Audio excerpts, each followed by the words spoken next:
Welcome to Through a Glass Darkly Radio. You're listening to us on United Public Radio, and the intro song was Mark of the Doomslayer by Carl Casey at White Bat Audio. So happy Easter to those who celebrate, happy Sunday to those who don't. It's good to see everybody tonight. I have let's see, an intentionally ambiguous title. It's not disclosure timeline, it's timeline disclosure. Okay. Now that could mean a lot of different things, right? It could also mean, if you want to go with absolute crazy, it could be, disclosing what timeline we're on, but it's not. So what I wanted to do tonight was the fundamental conclusion. I think last week we talked with Dr. John Brandenburg about what he thinks will be a disclosure of life on Mars, et cetera, et cetera. And I think recently the scientific community disclosed that they discovered, I can't remember the name of the chemical, but we'll get into that tonight. But there's a planet about 124 light years away, sufficiently far away not to freak people out, that they're 99.7% chance that, or likelihood that there is life on that world, given the chemical signatures that they're detecting with the James Webb telescope. And what I'm going to kind of cover is the history of disclosure up until this point, why I think we're never going to get real disclosure for any number of reasons. The only way we're going to get it is if we kind of figure it out for ourselves.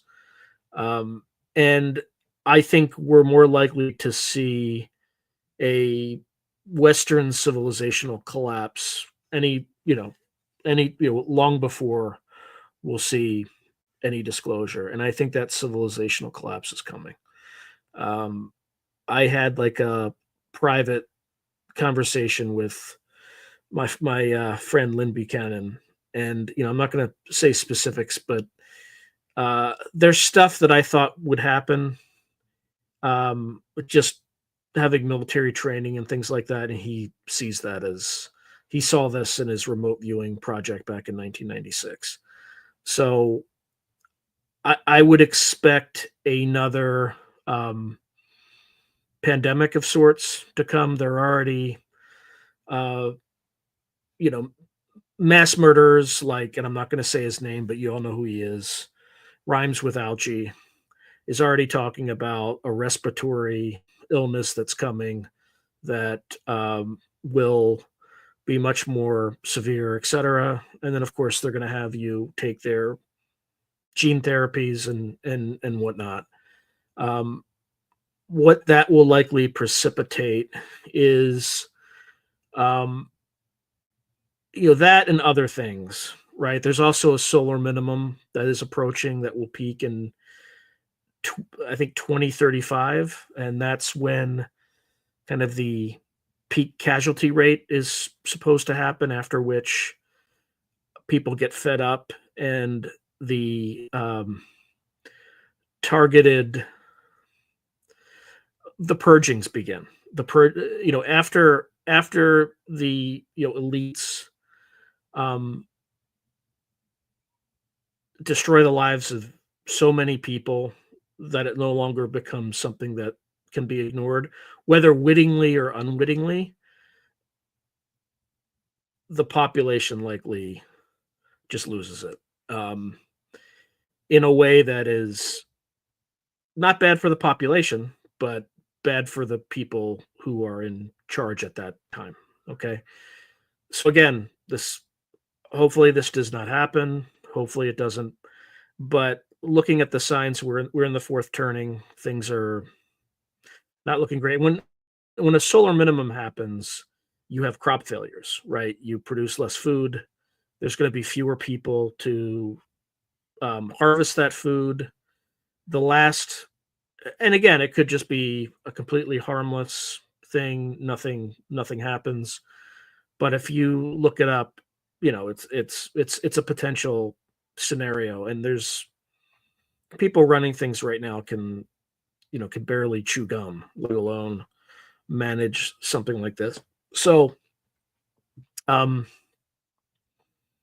you're seeing signs of propaganda. You're seeing signs of this desire for control over speech, and I just don't think it. I don't think it. Well, it does matter who's in the White House, but it's just whether or not you get it fast or you get it slow.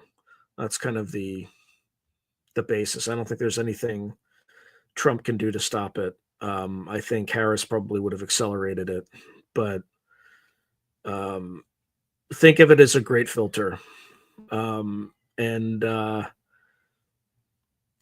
anyway, I don't mean to depress anyone on Easter Sunday, but I've I've come to the realization that I've been lied to my entire life. Not everything, but almost everything's a lie. The only thing, like, I don't even know where, you know, I believe where I was born because my parents told me, but I don't know, right? You really don't know much of anything. So unless I derive something from personal experience, you can't trust anything anymore. You just can't.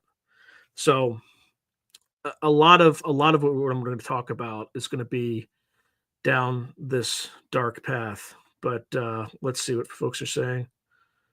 Oh wow, strange stuff. Mary Maria Pavic is writing. Strange stuff is already happening to me. My lighter disappeared, and then my glasses, which I put in my bed. Who knows? This isn't the first time things just instantly disappeared in my life. Later thieves. All right. So let's get started on the topic of the day. I have this one is voluminous, right? There's a ton of stuff here, so if I can just find it. Okay, here we go. All right. So unidentified aerial phenomena, UAPs, formerly known as UFOs, have captured the human imagination for decades. Reports of strange objects in the sky and claims of contact with non-human intelligences date back to the mid-20th century and even earlier. Over time, a complex narrative has evolved, one that blends documented events, government investigations, alleged cover-ups, whistleblower testimonies, and far-reaching speculation. This report takes an open-minded yet grounded look at the history of UAP phenomena and U.S. government disclosure efforts, beginning with early crash rumors in the 1940s and ending with contemporary scientific discoveries that frame the possibility of life beyond Earth. We will clearly distinguish between established facts and controversial claims, citing sources where possible, and assess prospects for full disclosure of any non-human presence. All right, so we're going to start the early period. It's, UFO crash claims 1941 to 1948. So the first is the alleged 1941 Cape Girardeau crash. Long before flying saucers became a household name, there was a little-known story of a crash in Cape Girardeau, Missouri in 1941. According to local lore, first brought to light decades later, a round silver disc craft crashed in late 1941 outside Cape Girardeau. Reverend William Huffman was reportedly called to pray over what was thought to be a routine plane crash, only to find a broken craft and non-human bodies at the site. One account relayed by the Reverend's granddaughter and investigated by author Paul Blake Smith, who I've interviewed on this podcast. He wrote a great book about it. Describes small, gray-skinned beings with large black eyes, 2 dead and 1 dying amidst the wreckage. As the story goes, the U.S. military quickly arrived, swore witnesses to secrecy, and whisked away the debris and bodies, telling locals the event didn't happen for reasons of national security. No official documentation of this incident exists. When queried in recent years, the FBI, the Army, Air Force reported finding no records of any such crash. Thus, the Cape Girardeau case remains entirely anecdotal and speculative, essentially a local legend of an early UFO crash and cover-up. It would, however, foreshadow later, better-known incidents involving alleged crash saucers. Then we move to the 1947 Roswell incident. No discussion of UAP history is complete without Roswell in 1947. The archetypal UFO crash legend. In early July 1947, during a wave of flying disc sightings across the U.S., a rancher near Roswell, New Mexico, found strange debris in his field. The Army Air Force Base at Roswell issued a startling press release on July 8, 1947, claiming to have recovered a flying saucer. The news made headlines nationwide, yet barely a day later, the Army abruptly retracted the story, stating the debris was only a weather balloon with a radar reflector attached. This explanation was accepted for decades. This incident faded from headlines and was largely forgotten in the public arena by the 1950s. Roswell roared back to life in the late 1970s when UFO researchers like Stanton Friedman and the authors of the Roswell incident, written in 1980, interviewed witnesses and concluded the weather balloon story was a quote-unquote cover-up. They alleged the wreckage, supposedly from an extraterrestrial craft, had been flown to Wright-Patterson Air Force Base in Ohio, and that a swap had been made with mundane balloon debris for the press. Fantastic claims emerged of alien bodies recovered at the crash site and kept under secrecy. This was the era when the notion of a secret government committee, Majestic 12, first appeared via purported leaked documents, positing that President Truman had created a panel to hide UFO evidence. Those MJ-12 documents were later proven fraudulent, but they greatly fueled conspiracy lore. Yeah, I'm not so sure about if they were proven to be fraudulent. That might be, I'm not saying that they weren't, but that might be one of those things that's still hotly debated. A sensational alien autopsy film even surfaced in 1994, later admitted to be a hoax. Rather than quelling the rumors, these false revelations only cemented Roswell's place in UFO mythology. Roswell became synonymous with UFO cover-ups, a tourist draw spawning museums and annual UFO festivals. On the official side of things, the U.S. Air Force finally declassified the truth behind the weather balloon story in the 1990s. In 1994, the Air Force acknowledged the Roswell wreckage had indeed not been a normal weather balloon. It was debris from Project Mogul, a then secret program deploying high-altitude balloons to detect Soviet nuclear tests. In other words, there was a cover story, but to conceal Cold War surveillance tech, not alien visitors. The Air Force's follow-up report in 1997, Case Closed, sought to explain the persisting tales of alien bodies. It concluded witnesses in Roswell might be conflating separate events, such as crash test dummies dropped in the 1950s and a deadly plane crash, with the 1947 incident. These prosaic explanations convinced most scientists, but many UFO believers remained unconvinced. To them, the official line that Roswell involved no extraterrestrials is itself part of a decades-long cover-up. Thus, Roswell stands as a dual legend. The history books, a misidentified balloon accident, the popular imagination, the start of the modern cover-up regarding non-human intelligence. The funny thing about the crash test dummy excuse is that they didn't use crash test dummies at that time. So just putting that out there. Okay, so then we move on to the Aztec, New Mexico crash of 1948. Hot on the heels of Roswell's notoriety came another alleged crash, one that would become highly controversial and often labeled a hoax. In March 1948, a year after Roswell, stories circulated that a 100-foot diameter flying saucer had made a controlled crash landing in Hart Canyon near Aztec, New Mexico, with 16 humanoid bodies recovered by the Army. This incident was publicized in 1950 by journalist Frank Scully in his book Behind the Flying Saucers, making it one of the first widely reported claims of a recovered UFO. Scully's account, supposedly sourced from two insiders, even asserted the craft was taken by the military for secret research and the whole event hushed up. For decades, however, the Aztec crash was debunked as a fabrication. In the mid-1950s, investigative reporting exposed that Scully had been duped by two con men, Silas Newton and Leo Gebauer, who were peddling fake alien technology devices as part of a get-rich-quick scheme. In fact, Newton and Gebauer were later convicted of fraud in 1953 for related scams. The mystery metal they touted from the saucer was just aluminum, and their supposed technological marvels were cobbled from radio parts. The Aztec saucer tale appeared thoroughly discredited by these revelations, essentially a UFO hoax to swindle investors. Yet the story didn't entirely die. Starting in the 1970s, some ufologists resurrected the Aztec incident, convinced that perhaps the hoax explanation was a clever cover story itself. Yep, probably.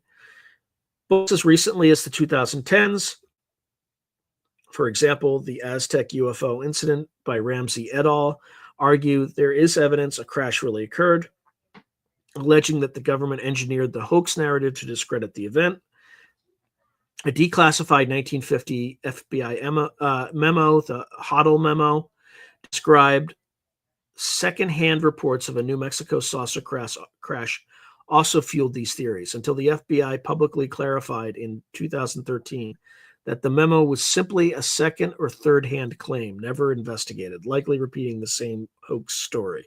In short, the Aztec crash is widely considered unsubstantiated. Mainstream investigators treat it as a cautionary tale of fraud, while some in the UFO community still suspect a deeper cover-up. This pattern, an initial claim, official debunking, and lingering believers would recur throughout UFO history. Okay, then there's the official investigations versus secrecy between the 1940s and 1960s.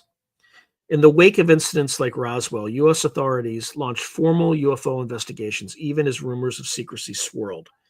The U.S. Air Force's Project Blue Book from 1952 to 1969 was the most famous official study of UFO reports.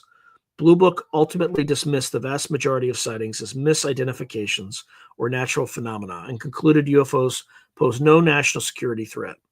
When it was terminated in 1969, the Air Force declared it found no evidence of extraterrestrial vehicles.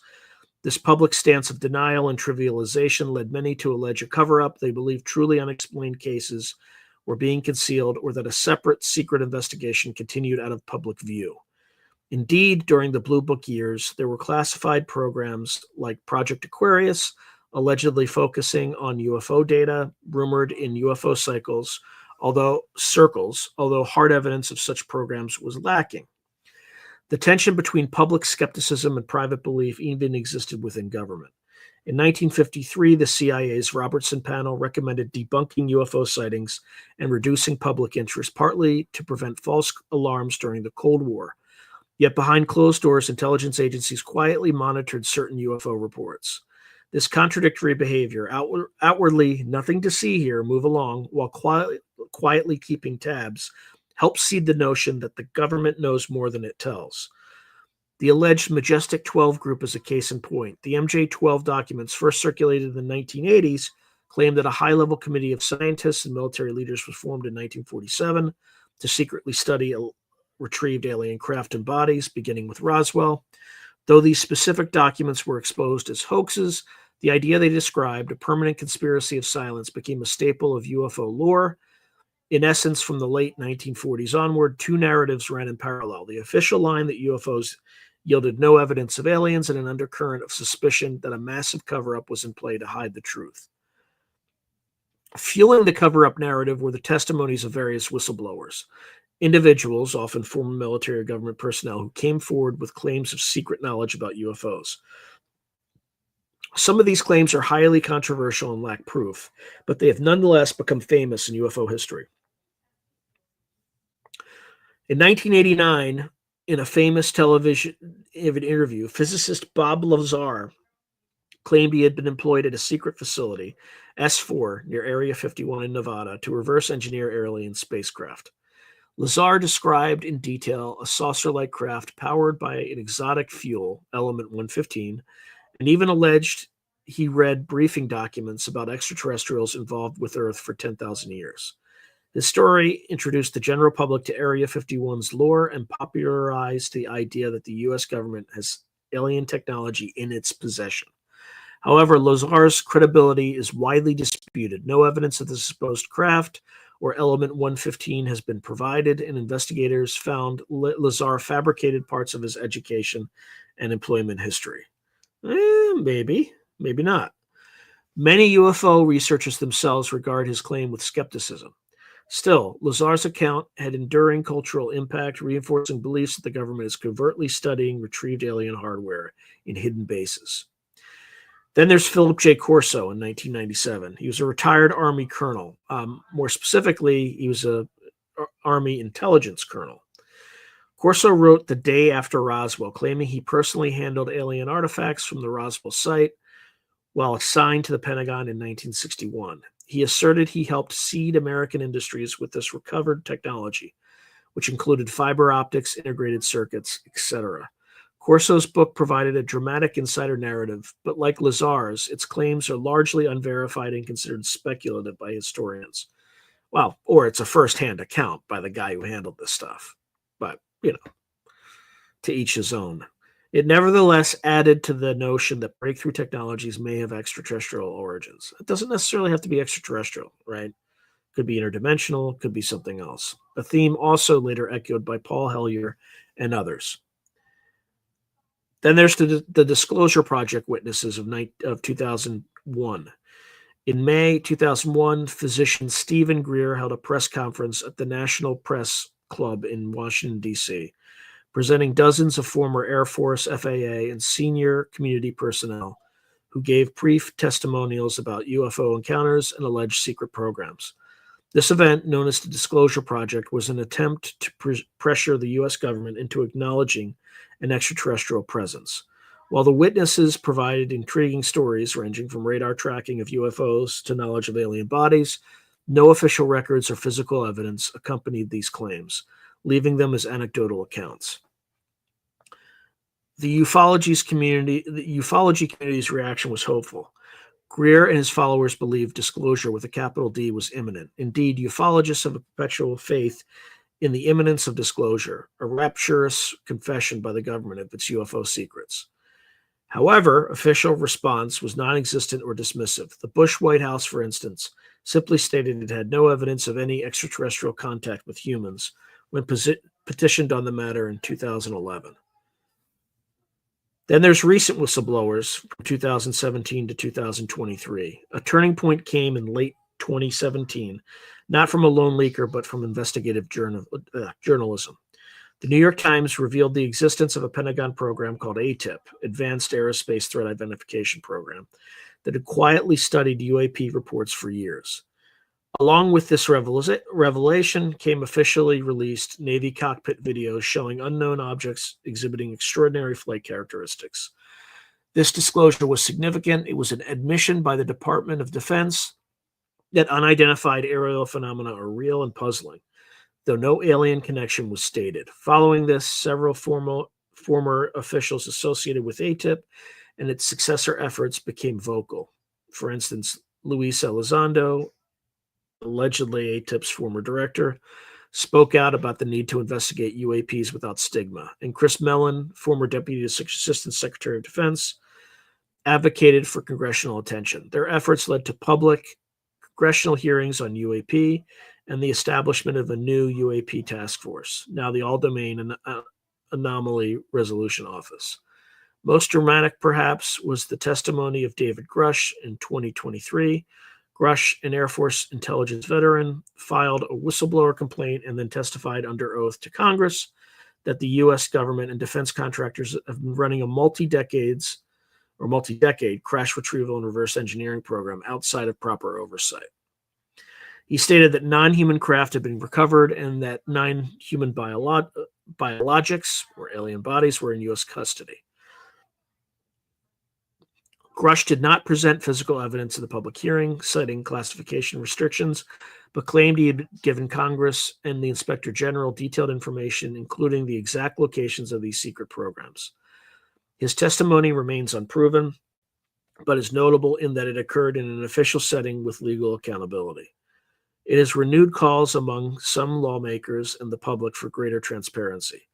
The Pentagon, for its part, denied Grush's specific claims, stating it had no verifiable information about any alien materials or reverse engineering projects. The veracity of Grush's allegations is still the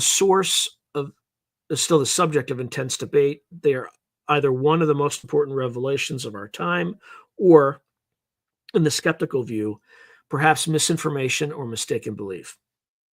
Either way, the fact such claims were aired in Congress at all underscores how the discourse around UAPs has shifted in recent years toward a slightly more open-minded stance in government. In summary, the historical arc from the 1940s to today shows a progression. Initial secrecy and dismissal met by outsider accusations of cover-up.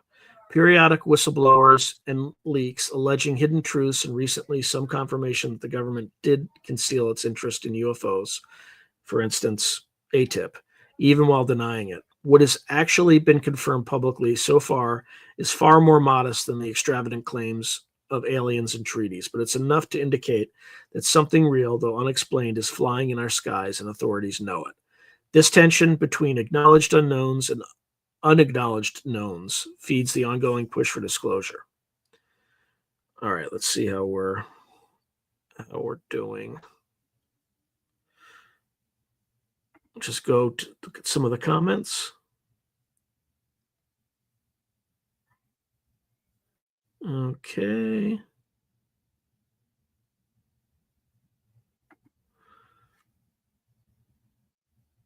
Thank you, Scranton, for. Yeah, I think the absolute minimum, I think, probably reaches the, in 2035, and then because it's a gradual thing, so it gradually goes to the minimum and then gradually moves away from the minimum. But yeah, it's probably right.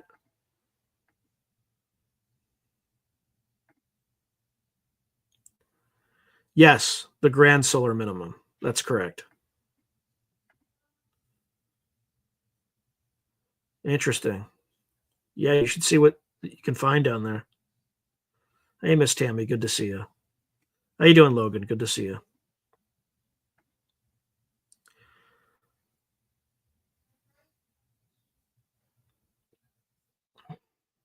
Yeah, so Maria Pavic is writing, they've made clone-like races that they use as puppets to rule over other civilizations. They put them in positions of power to rule over this. Have been doing it since Atlantis. Yeah, given how much of a disaster the people who run the world are right now, I would not be surprised. I'm not saying it's true, but I would not be surprised. How you doing, Paco Pete? Good to see you.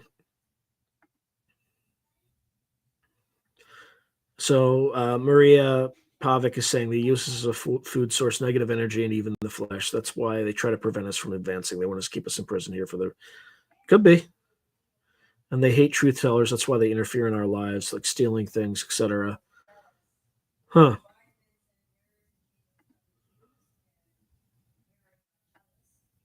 That sounds like Collins Elite stuff. Hey, Jalal, good to see you. Yes, definitely stop smoking. That's good. Thank you, Miss Tammy. All right, let's get back into it. I just wanted to take a break because I'm going through a lot of material. Okay, let's continue. All right. So through the course of what is obviously a cover up, I just who knows what the extent of it is. There are alleged secret agreements and programs that have could be disinformation or they could actually be real. Who knows?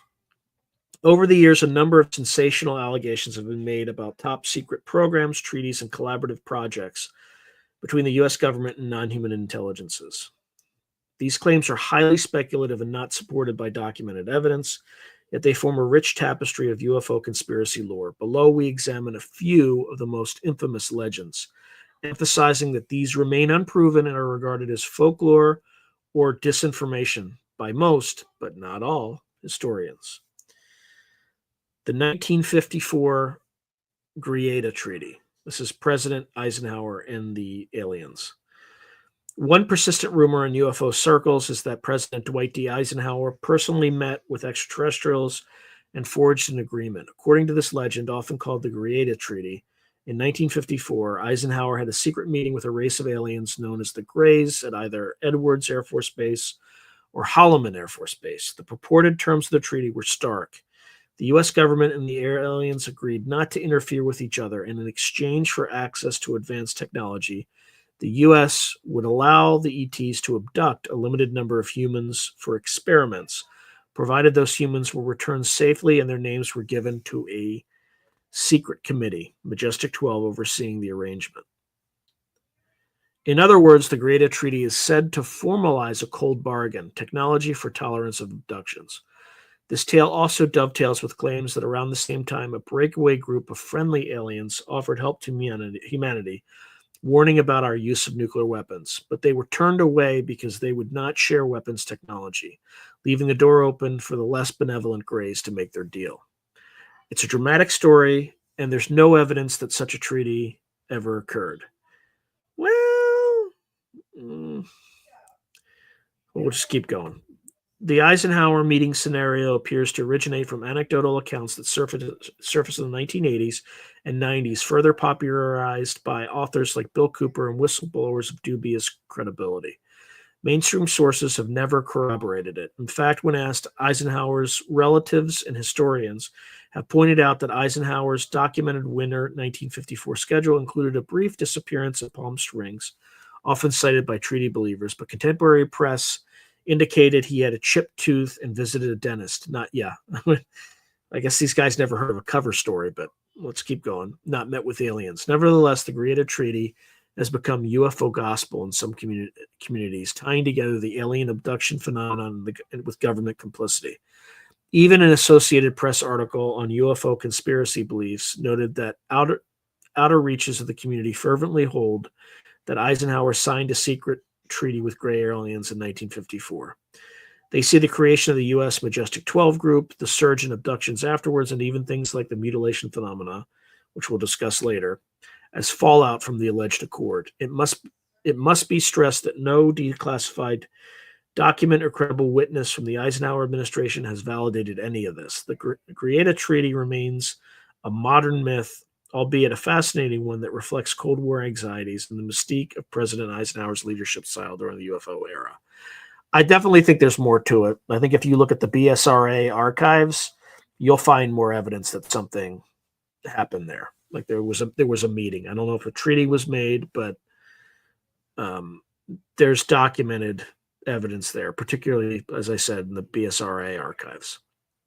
All right, then there's Project Serpo, which is an alleged interplanetary exchange program. And this one I think is pretty wild. Okay, I have no way to verify this one.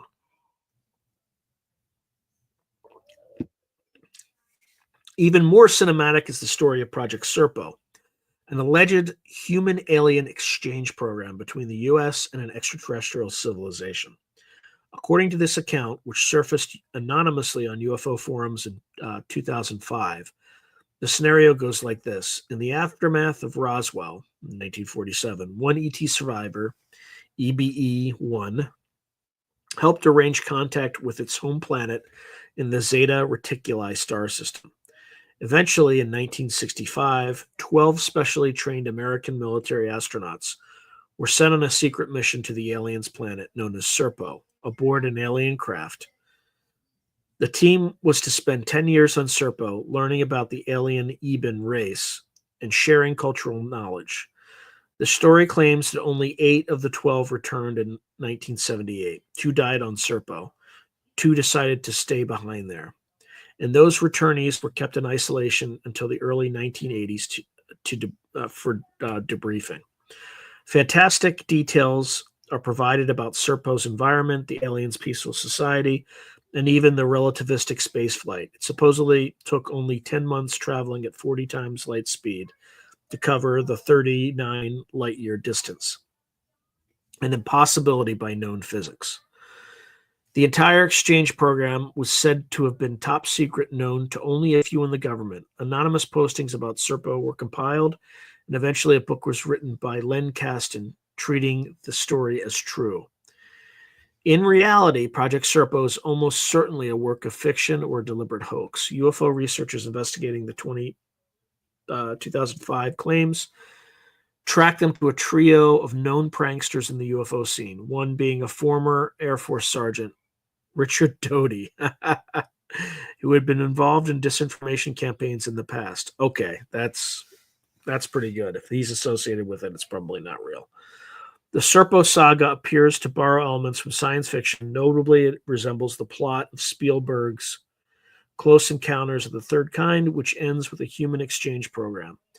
Serpo proponents even suggest Spielberg was in the know.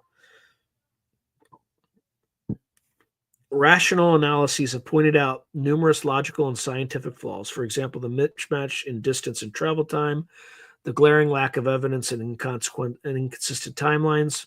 Indeed, this is from Rational Wiki, so it's obvious disinformation. It could still be right, but anything from Rational Wiki is basically disinformation. Indeed, Rational Wiki bluntly calls Serpo a science fiction fantasy launched as though true. It fooled some credulous UFO enthusiasts. By all measures, Project Serpo falls into the realm of internet era folklore. It is useful here as an illustration of how elaborate and detailed such unverified stories can become, a sort of UFO mythology paralleling real aerospace history. While entertaining, Serpo's claims are not backed by any credible documentation, and no government agency has ever acknowledged such an exchange program.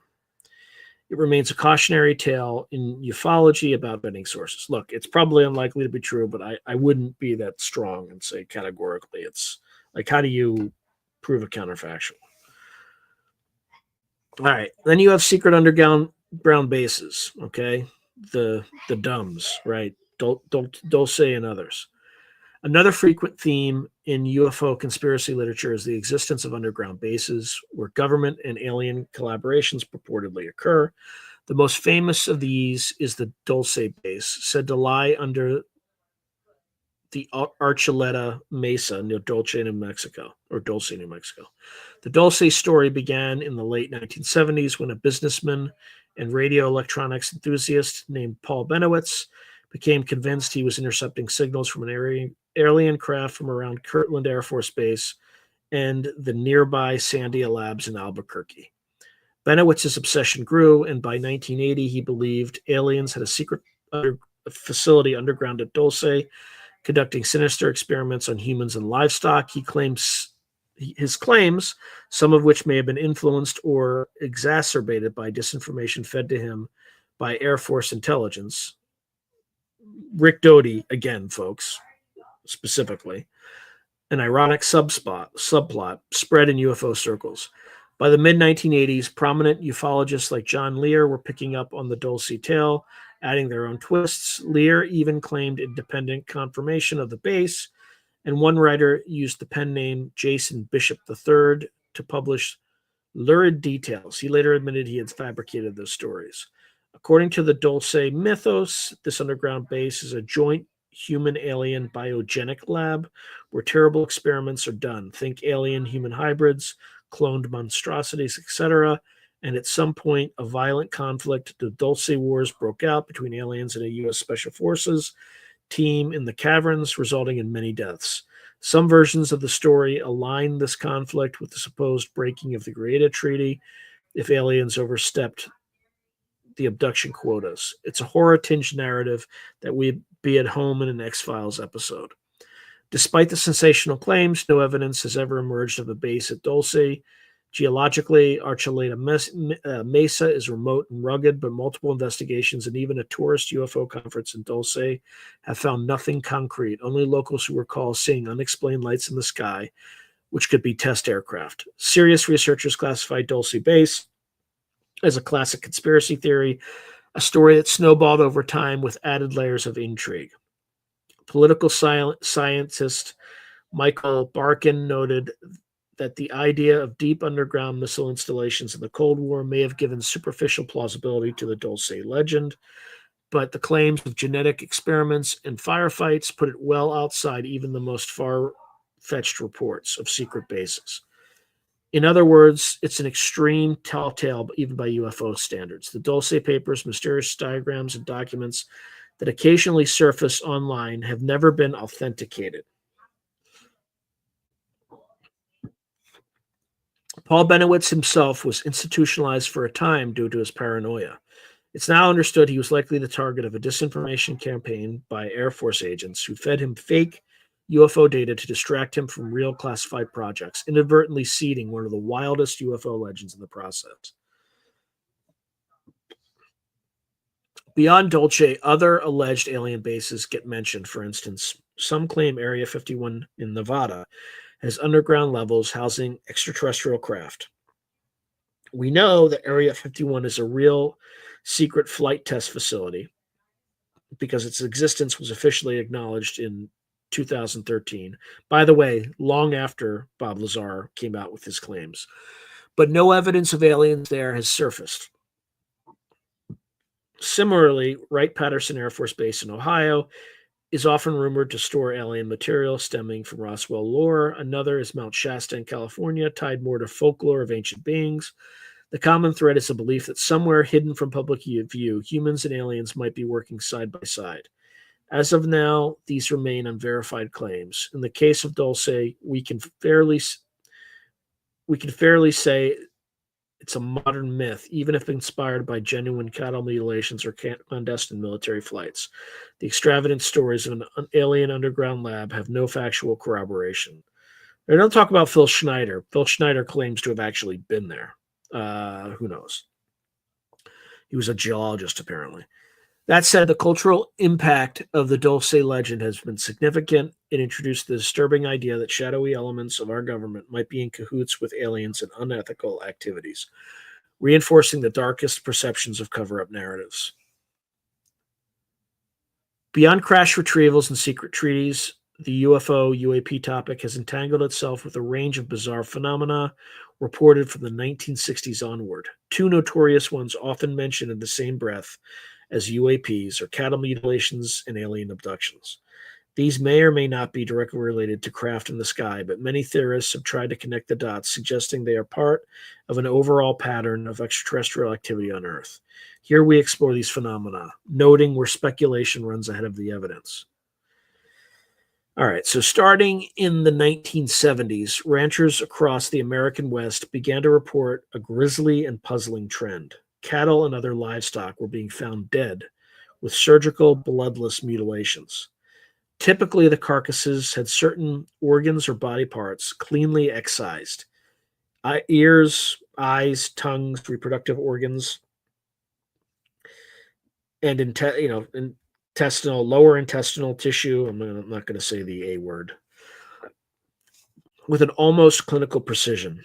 The rest of the body was often left untouched, drained of blood, and there were no tracks or predator marks around the remains.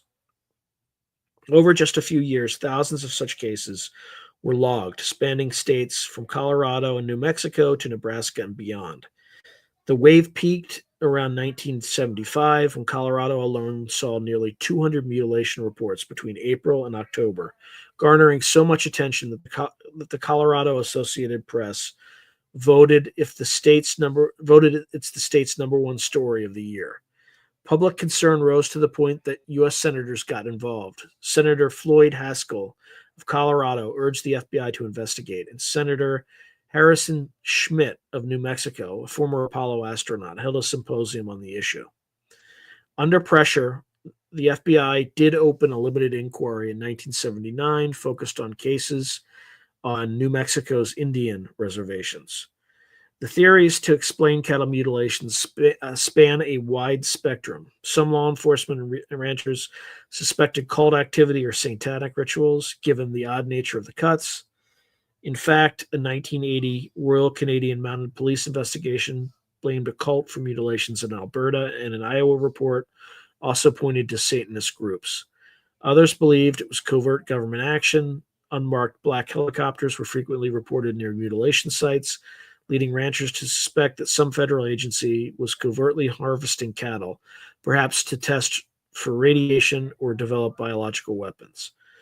This got so prevalent that in Nebraska, the National Guard had to order its helicopters to fly at higher altitudes to avoid panicky ranchers from shooting at them. The most extreme popular theory, however, implicated extraterrestrials. Ufologists posited that aliens might be conducting biological sampling of Earth's livestock for unknown purposes, monitoring our food supply, collecting genetic material, etc.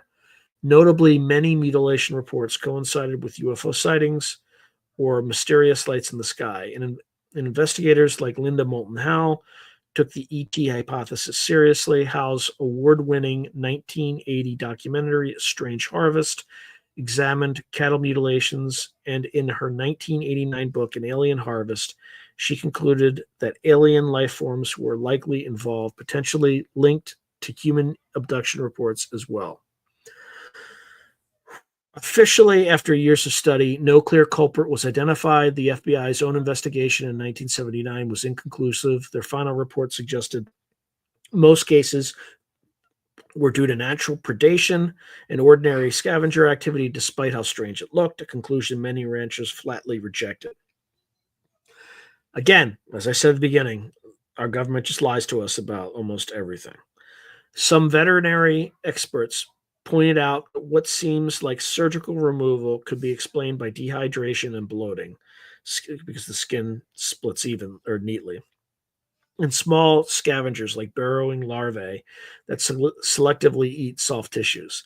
But this didn't explain the sheer volume of cases or the consistent patterns. To this day, cattle mutilations remain unsolved. I say that again. To this day, cattle mutilations remain unsolved. They are a genuine mystery in that no arrests or concrete explanations have ever closed the case. From a speculative standpoint, if one leans toward a UAP connection, one might envision that if an alien species were covertly studying Earth life and perhaps operating under agreement like the alleged Greada Treaty, they might engage in tissue harvesting of animals as part of their research, leaving behind these creepy calling cards. This idea is impossible to prove, but it has firmly rooted itself in UFO lore. Conversely, skeptics note that attributing it to aliens may be unnecessary when covert human projects like monitoring cattle for effects of past nuclear tests fallout could account for secretive helicopter operations. In any case, cattle mutilations have contributed to the climate of fear and conspiracy around UFOs, reinforcing the image of unknown forces acting in the dead of night beyond the law. Until solid evidence emerges, their link to UAP is only circumstantial. The phenomenon is real in terms of reported incidents, but the explanation is unresolved, making it fertile ground for theories. Perhaps the most personal and unsettling aspect of UFO lore is the alien abduction phenomenon. Cases where individuals report being kidnapped by non human beings, subjected to examinations or procedures, and then returned, sometimes with fuzzy memories, later recovered under hypnosis. Such accounts were rare or isolated prior to the 1960s, but after one landmark case, the Betty and Barney Hill abductions of 1961, they gradually became more common, especially from the 1970s to the 1990s. The Hill case involved a couple in New Hampshire who reported being taken aboard a craft by humanoid aliens. Their detailed recollections, some obtained via hypnosis, included medical tests and even a star map shown by the aliens. The media coverage of the Hill story in the mid 1960s essentially defined the template for abductions going forward. In the 1970s, other high profile cases like the Pascagoula, Mississippi abduction in 1973 and the Travis Walton case in 1975 in Arizona, dramatized in the film Fire in the Sky, kept the topic in the public eye. By the 1980s, alien abduction was a well-known cultural idea, spawning books like Whitley Strieber's bestseller Communion in 1987 and support groups for so-called experiencers. Typical abduction narratives are surprisingly consistent across many reports. The abductee often experiences a period of missing time. Perhaps they were driving at night and then suddenly it's hours later. Under hypnosis or through dreams, flashbacks, they recall being taken into a craft by small, gray-skinned beings, the archetypal grays with large heads and eyes, or sometimes other types.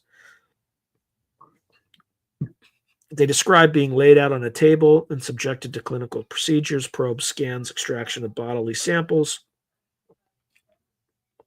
and especially procedures involving the reproductive system, such as sperm or ova extraction, impregnation, or fetal removal. Abductees frequently report that telepathic communication occurred and that the aliens conveyed messages, often warnings about humanity's destruction of the environment or the dangers of nuclear war. Some even claim to have seen hybrid offspring or been involved in an alien interspecies breeding program. After these experiences, the person is returned to their original location with little or no conscious memory, often left disoriented or with strange marks in their body. Later, psychological trauma, recurring nightmares, or unexplained anxiety prompts them to seek help, at which point the memories surface.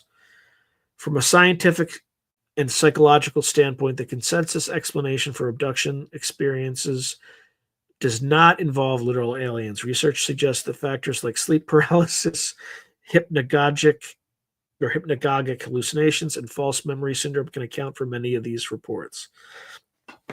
Wow, it takes a lot more to believe that nonsense than anything else. Sleep paralysis in particular can cause vividly real visitor hallucinations where a person feels immobilized and senses a presence. This could be interpreted as an abduction by someone predisposed to the idea. The role of hypnosis has also been criticized. Hypnotic regression, used by many abduction researchers to recover memories, is known to potentially implant or reinforce false memories. Psychologists note that popular culture can shape these memories. Indeed, skeptics like Robert Schieffer and Michael Shermer have pointed out that the depiction of aliens and abduction stories often mirrors earlier science fiction tropes.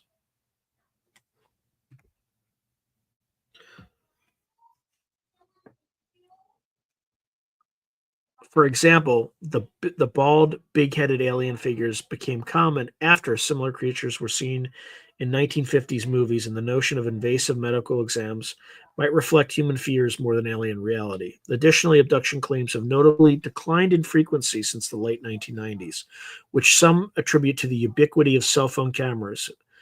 For if abductions were physically happening, one might expect some form of evidence by now. Come on. If they can shut off your nervous system, you ain't taking a picture.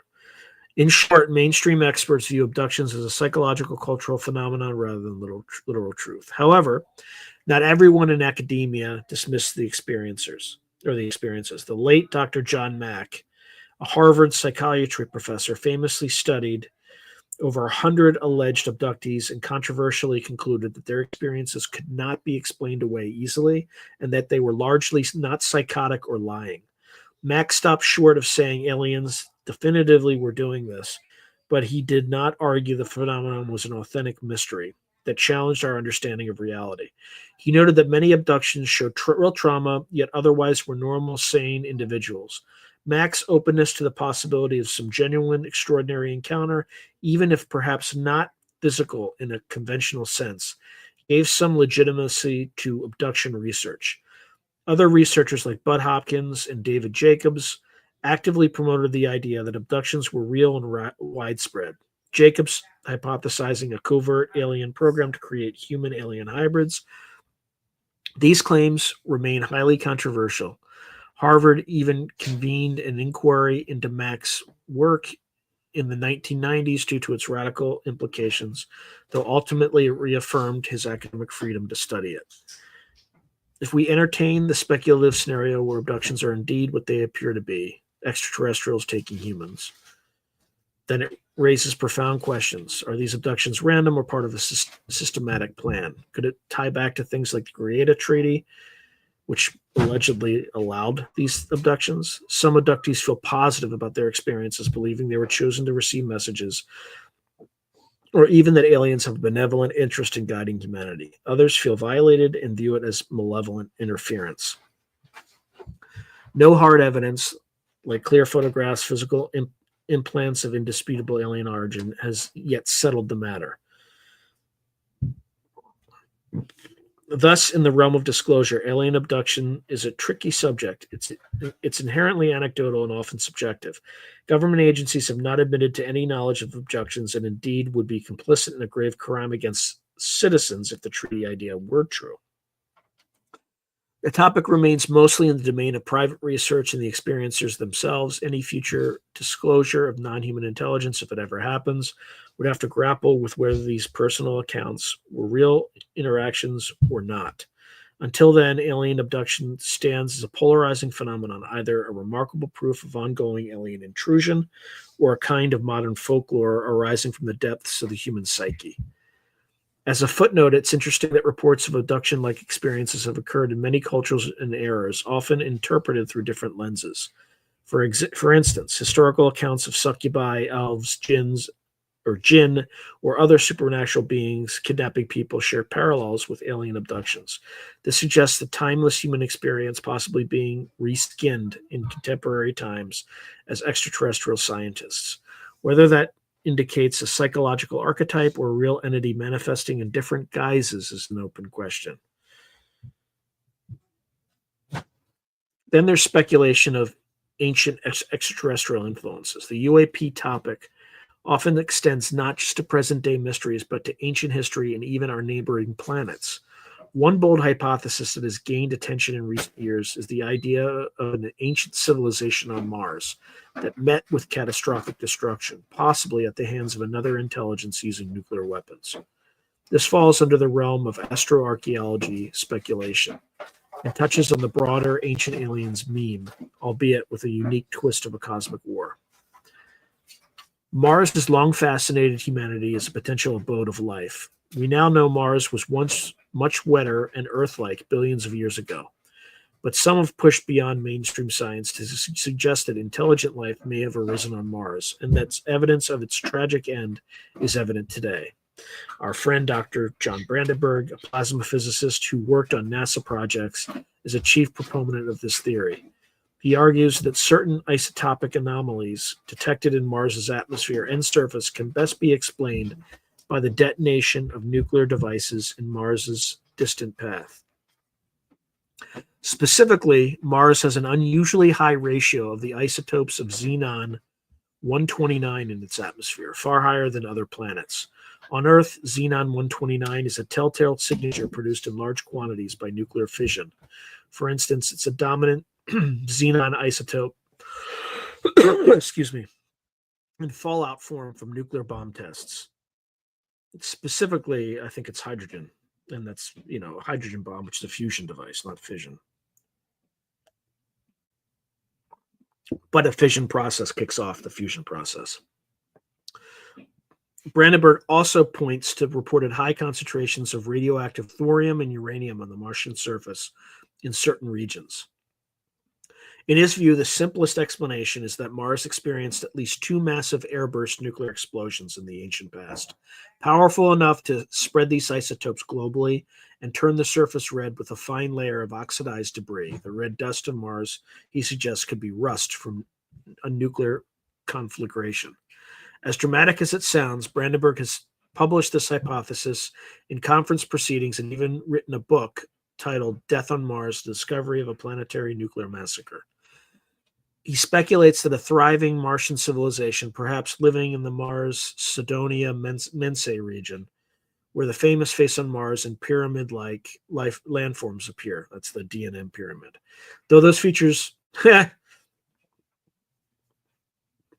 though NASA's official story is that those features are now known to be natural mesa and butte formations. Regardless, it also doesn't talk about Galaxis chaos, where there's another face. But anyway, where that area was wiped out by another spacefaring race for unknown reasons, possibly a cosmic war or preemptive strike.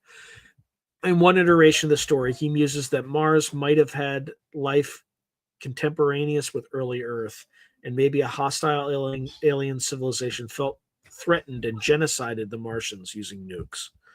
It's a jaw-dropping claim, essentially that the ruins of an alien civilization lie in the sands of Mars, and that we ourselves might be at risk if the perpetrators return.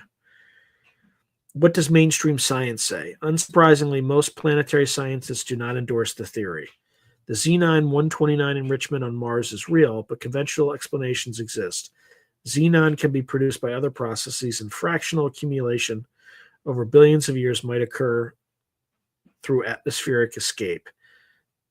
Okay, but that doesn't explain why every other body, like planetary body or heavenly body in the solar system, does not have that, except for places on Earth where we detonated hydrogen bombs. The presence of uranium and thorium could simply reflect natural concentrations. Mars, like Earth, has radioactive elements in its crust. No smoking gun evidence of a nuclear bomb, such as specific stable isotopes of short-lived fission products or a pattern of blast destruction, has been found by any Mars probe. Keep in mind, this thing is alleged to have occurred over 250 million years ago. So you're not going to see either of those two things. The red color of Mars is explained by long-term oxidation of iron in the soil from ordinary weathering. Essentially, Brandenburg's data are considered interesting, but far from conclusive. All right, that's fair. NASA scientists remain focused on finding microbial life signatures on Mars rather than signs of ancient aliens. Well, I don't know what they're looking for, because Mars has a methane cycle, which is a microbial life signature. Anyway, indeed, a 2022 rover would be more interested in a fossilized microbe than a fossilized Martian skeleton, none of which have been seen. So they say. The Mars nuking idea is considered extremely fringe. It gained a bit of media attention, often with sensational headlines about scientist claims Martians destroyed by nuclear bomb. And in 2023, it resurfaced on podcasts and social media, sparking public controversy. But it stands as a speculative hypothesis awaiting any real proof. One could argue it's a modern extension of earlier ancient aliens ideas, similar to how Erich von Däniken once posited ET influences on ancient Earth monuments. Now we have Brandenburg positing ET warfare on Mars. It certainly adds a cosmic perspective to the disclosure discussion. If true, it would imply any government secrecy about UFOs might pale in comparison to what's going on out there in our solar system's history. It also tantalizingly suggests a dark reason for the Fermi paradox, the silence of the cosmos. Perhaps intelligences tend to eliminate rivals, meaning civilizations don't last long once they discover each other. For now, the Mars nuclear massacre remains unproven and widely regarded as controversial. It is an intriguing example of how far speculative thinking can go when one connects a few anomalous scientific observations with the big narrative. Should future Mars missions find unmistakably archaeological ruins or certain nuclear isotopes in the soil, like plutonium 244, in unnatural abundance or something, that would change the game. Short of that, it lives in the realm of theory. NASA have certainly not endorsed this idea, though interestingly, some UAP enthusiasts have seized on it to say maybe the U.S. government knows about this, and it's part of why they're cautious with disclosure. For as an example, revealing aliens are real might lead to uncomfortable questions about cosmic threats. That's pure conjecture, of course, as it stands. The destroyed Martian civilization hypothesis is a thought-provoking outlier in extraterrestrial life. Here's the tell for me. The tell for me is, since we've kind of viewed these things from space, we've never sent, as far as I know, any landers to conclusively dispute this hypothesis. NASA's avoided it entirely, both the Cydonia region and the Galaxis Chaos region. Why?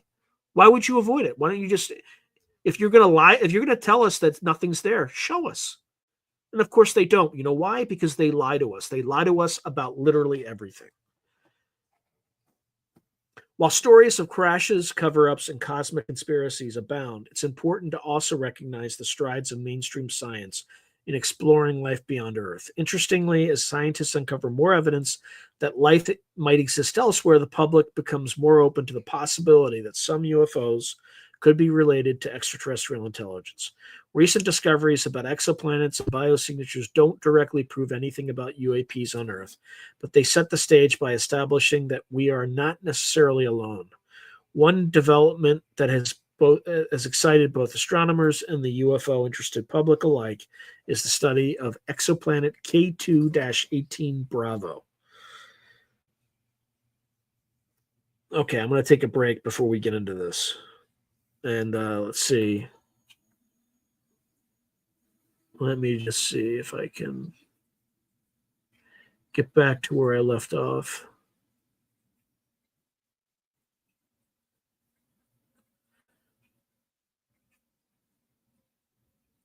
Okay, here we go. Thank you, Terrence. I appreciate it. Terrence is saying, hey, Sean, love the show. YouTube doesn't, so please like, share, and subscribe. Okay. Middle of the night. Hey, how you doing, Timepiece Adventures? Good to see you. Just getting through this. Yeah, Phil Schneider. Yeah, that's. I mean, he was crazy too. I mean, he used to collect radioactive rocks and hand them out to people. So you got to take it with a grain of salt.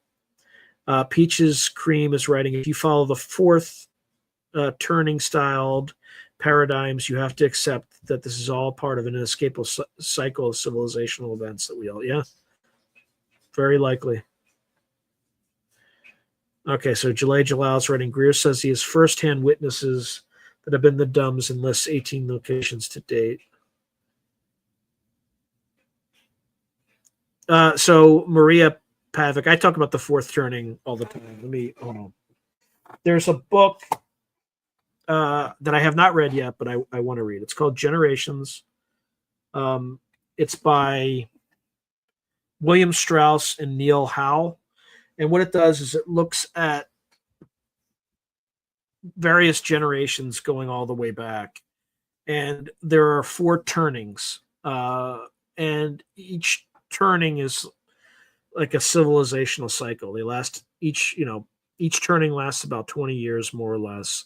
And there's 4 turnings. So these cycles are 80-year cycles. We are purportedly in the 4th turning, which is kind of the destructive phase. The last 4th turning we were in was World War II. So this is kind of when the old world order dies and a new world order comes to, ascends to take over. So we're in that period right now, which is why everything seems crazy, because it is.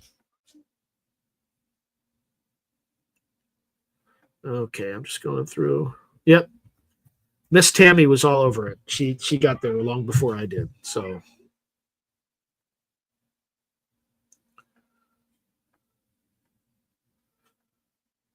yep, Intruders, that's by I think Bud Hopkins.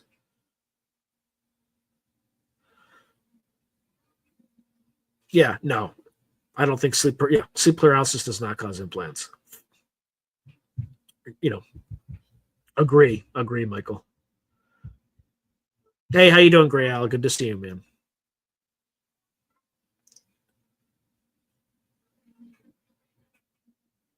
Oh boy, I'm not reading that one. Interesting. So DCD 416 is writing there is a MUPAS study needing 10,000 volunteers through Dr. Segala and Gary Nolan, where actual sensors are used to track experiences. So Segala was the original PhD.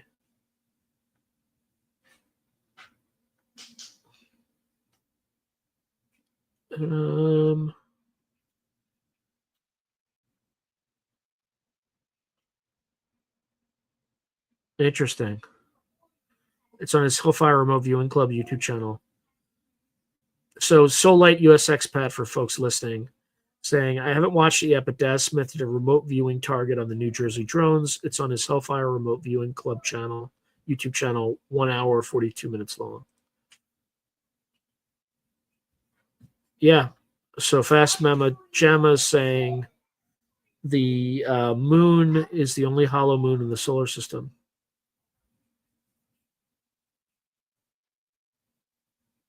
I don't know, King James, what's going on there?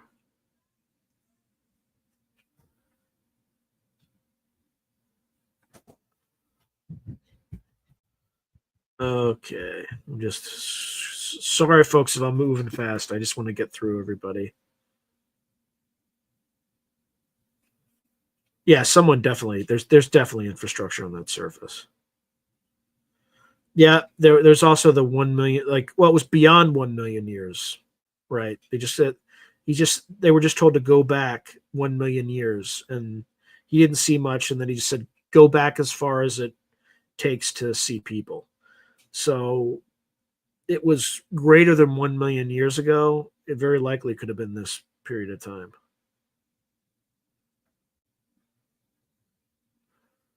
I wouldn't be. Yeah, Michael Kenny saying the CIA wouldn't allow them to go to those areas. I wouldn't be surprised. Interesting. I keep hearing automatic writing recommended. Automatic writing is the first lesson in many psychic classes. And Jolly, good to see you. Very good to see you. Sorry I'm so delayed in my responsiveness. I needed to take a break from reading that. Yeah, I'm sure NASA's been through it.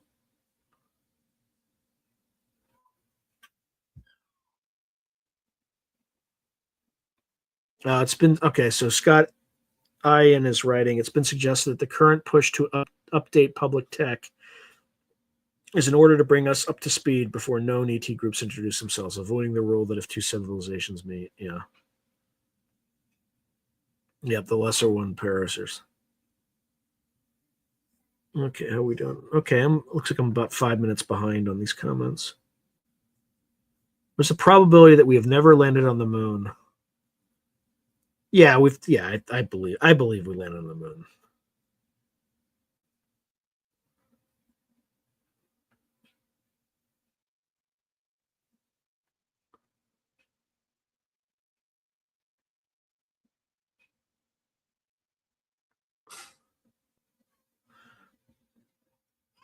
Okay.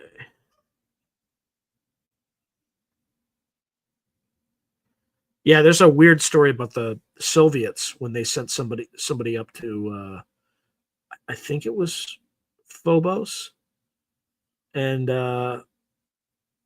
they saw like this massive craft, and then their video feed just winked out, and they lost the craft.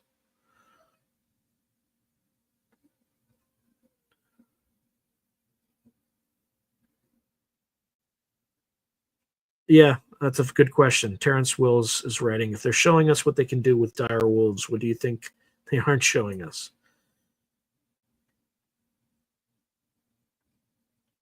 No, dire wolves are like giant wolves, and there's two dire wolf pups that they genetically engineered. They found like the DNA material or we're at least able to replicate it using the wolf genome, and they were able to. So they're like much larger wolves, dire wolves.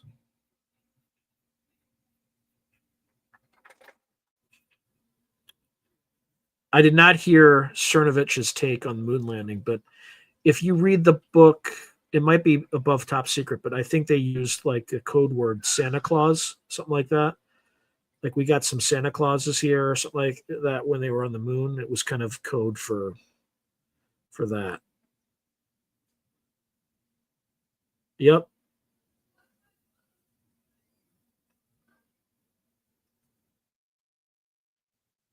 Yeah, that's it's King James. That's exactly what I'm talking about. Cosmonaut released photo of enormous 300-mile long craft shadow over Phobos before feed was cut out. Oh, the woolly moose? I didn't know about that. I did not know about that. Yeah, well, the other problem with all this stuff is you can use CRISPR to create like genetically targeted weapons. Like there's a lot of bad stuff like that. All right, I'm going to get back to our originally scheduled program. So, all right, so this we're going to K2-18 Bravo. All right, so in 2023, a team of astronomers using NASA's powerful new James Webb Space Telescope (JWST) announced the detection of some tantalizing molecules in the atmosphere of K2-18 Bravo, a planet about 120 to 124 light years away in the constellation Leo. Oh, that's weird. You know who else was talking about the constellation Leo? Chris Bledsoe, right? He was talking about sometime next year in 2026 when the red star Regulus shines on the Sphinx at dawn and new knowledge will be revealed. So the red star Regulus is in the constellation of Leo. So let's just put that out there. So K2-18 Bravo is a sub-Neptune exoplanet about 8.6 times the mass of Earth that orbits within the habitable zone of its star, meaning it's at a distance where temperatures would allow liquid water. Previous observations had hinted it might have a hydrogen-rich atmosphere and possibly water vapor. The JWST data in 2023 revealed clear signs of methane, so CH4, and carbon dioxide in the atmosphere. Even more intriguing, the data showed a feature consistent with the presence of dimethyl sulfide, DMS. Why is this exciting? On Earth, dimethyl sulfide is a gas that is only produced by living organisms. I say again, it is a gas that is only produced by living organisms, primarily by phytoplankton in the oceans. It's considered a potential biosignature, a chemical that strongly suggests biological activity. The researchers were cautious, labeling it as a possible detection of DMS, not confirmed yet. They will need to follow up observations to verify it, as the signal is at the edge of detectability. Nonetheless, the combination of methane and CO2 with a shortage of ammonia in K2-18 Bravo's air is hard to explain with abiotic chemistry. And one hypothesis is that an ocean could exist beneath the hydrogen atmosphere where life emits these gases. In short, this could be the strongest hint of life so far on a planet outside our solar system. The possible discovery of a biosignature on a planet 120 light years away is profound in its own right. It suggests that life might be fairly common in the galaxy, even existing on worlds quite different from Earth. So K2-18 Bravo is not a rocky Earth clone, but potentially a water-covered Hycean world, which is a hot ocean under a thick atmosphere. Now, connecting this back to UAPs and disclosure, if the scientific community becomes convinced that life, even microbial, has been detected on an exoplanet, the public perception of extraterrestrial life shifts from speculation to accepted reality. It would no longer be a question of do aliens exist, but rather, what are these aliens like? A much more concrete mindset. This could indirectly set the stage for more willingness to accept that some UFOs might be of extraterrestrial origin. Government officials who know of any non-human intelligences might feel less risk of public panic if the population is already acclimatized to the idea that life is out there. And again, this is something that many folks have discussed, right? Where you talk about or speculate about life 124 light years away. It's not as scary because it can't get to us. It can't do all this stuff. And then you gradually work your way backwards with, hey, there's probably life on Titan, right? Which has lots of methane in the atmosphere. There's probably life, or at least microbial life on Mars, where there's a methane cycle there. All right. And then who knows if, and then, hey, there's some artifacts of this ancient civilization on Mars. Well, what happened to it? Oh, we don't know, even though it's probably nuked. But, we'll get there. And then it'll work its way back to, oh, they're already here. Okay. And they've been here for thousands of years or however long. It's worth noting that NASA and other agencies have begun to bridge the UFO topic as well, albeit carefully. In 2023, NASA formed an independent panel to study UAP from a scientific perspective, and although their report found no evidence of extraterrestrial origin in the data, the very fact that such a study happened indicates the stigma is lessening. Simultaneously, discoveries like that on K2-18 Bravo make headlines worldwide, showing that the search for alien life is a legitimate scientific endeavor. We have Mars rovers hunting for microfossils, Europa and Enceladus missions. That's what I meant. I meant Europa, not Titan. Titan's the place where we can get a bunch of like methane and fossil fuels. Basically, it's got it's a tremendous resource from that standpoint. So Europa and Enceladus missions plan to sample subsurface oceans and dozens of exoplanets in habitable zones slated for atmospheric analysis. In a way, the truth about alien life could arrive through a microscope or telescope rather than a government press conference. For instance, if in a few years JWST or successor confirms a mix of gases on K2-18 Bravo that is best explained by a biosphere, we'll essentially have disclosed that we are not alone, albeit with 120 light years of distance. Bringing this back to the core of UFO disclosure, one must consider that perhaps intelligent life is rarer, or at least harder to find than microbial life. But if we find many planets with life signs, it increases the odds that some advanced civilization exists, i.e. the Drake equation in action. Thus, these specific scientific milestones and the UFO disclosure effort might converge. A government admitting, yes, some UAP appear to be technology not of this Earth would be softened by the backdrop, and by the way, we're detecting life all over the galaxy now. In contrast, if we found the galaxy sterile, people might find it harder to accept that aliens are here and only here. In sum, recent scientific developments like the K2-18 Bravo findings reinforce an open-minded outlook. Life beyond Earth is no longer just science fiction, it's increasingly plausible and potentially observable. While these developments don't prove any UFO case is aliens, they do make the idea of aliens more mainstream and credible. This changing mindset is an important element in the disclosure discussion because societal readiness is often cited as a factor in why governments withhold UFO information for fear of shocking the public. As humanity discovers biosignatures on exoplanets or microbes on Mars, the shock factor diminishes. The stage becomes set for a more frank conversation about intelligent life, whether 120 light years away or just maybe already here in some capacity. With the background of historical incidents, conspiracy claims, and scientific context established, we finally arrive at the pressing question. Will the U.S. government and other governments fully disclose an extraterrestrial or non-human presence? What has already been disclosed, and how might future disclosure unfold? Could it be that such intelligences are already here among us, operating subtly? These questions straddle the line between factual analysis and informed speculation. In this portion of this program, we will assess the current state of affairs and possibilities, being clear about what is known and what remains conjecture. So we'll start with what has already been disclosed. In an official sense, no government has explicitly confirm the existence of alien visitors or non-human intelligences. Not explicitly.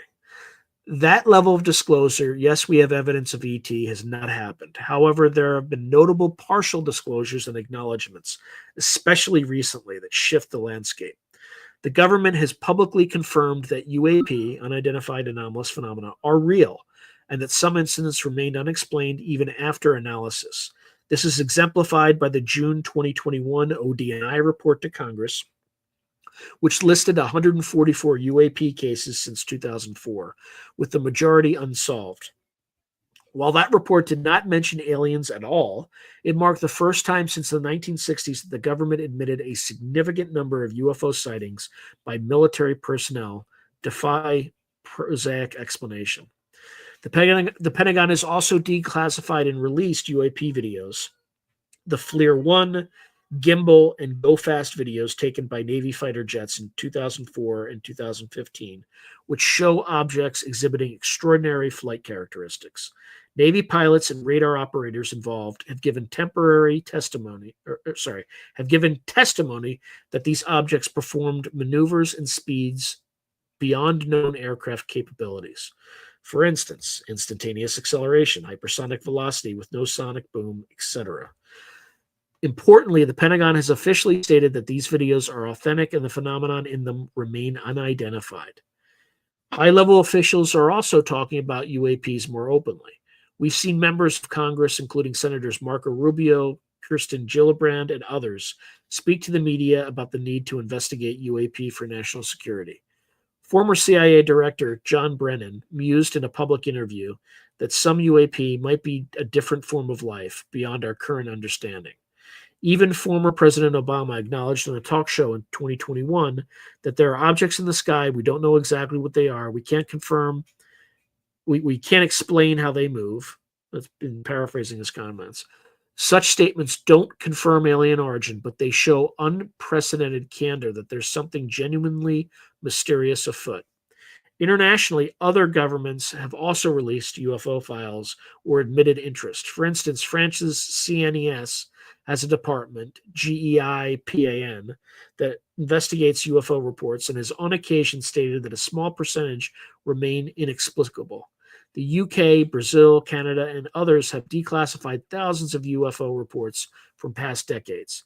None of these documents prove extraterrestrials, but some contain compelling, unexplained cases that add to the overall evidence pool. Regarding recovered materials, in 2020, Dr. Jacques Vallée and colleagues published a paper analyzing isotopic ratios in some purported UFO debris, finding unusual compositions. The Pentagon's recent program, ATEP and its offshoots, reportedly looked at some metamaterials allegedly from UAPs with claims that these materials had exotic properties. However, details are scant, and it's unclear if any material has been conclusively shown to be of non-earthly manufacture. While some rumors of crash debris exist, and people like Senator Harry Reid have hinted that aerospace companies may have pieces of UFOs, nothing definitive has been publicly rolled out. In summary, what's confirmed is that governments, especially the U.S., take UAP seriously now. They admit there are unknown flying things displaying advanced technology. What's not confirmed is what or who is behind those UAP. Officially, all options are on the table: foreign adversary drones, advanced tech demos, atmospheric phenomena, or other, with extraterrestrial being a remote hypothetical. Notably, a 2011 White House statement in response to petitions flatly said there was no evidence of government contact with ET or that any entity is hiding such information. That is the latest official line on aliens themselves. If that statement was truthful, it implies either there's generally nothing to disclose or that any ET reality is compartmentalized beyond even the reach of those who drafted the White House response. If it was a lie, then the cover-up continues, at least for now.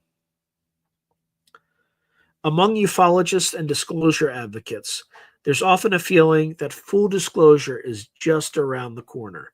This feeling has persisted for decades. In fact, as the New Yorker humorously noted, UFO believers have a perpetual faith in the imminence of disclosure, always expecting the big announcement any day now.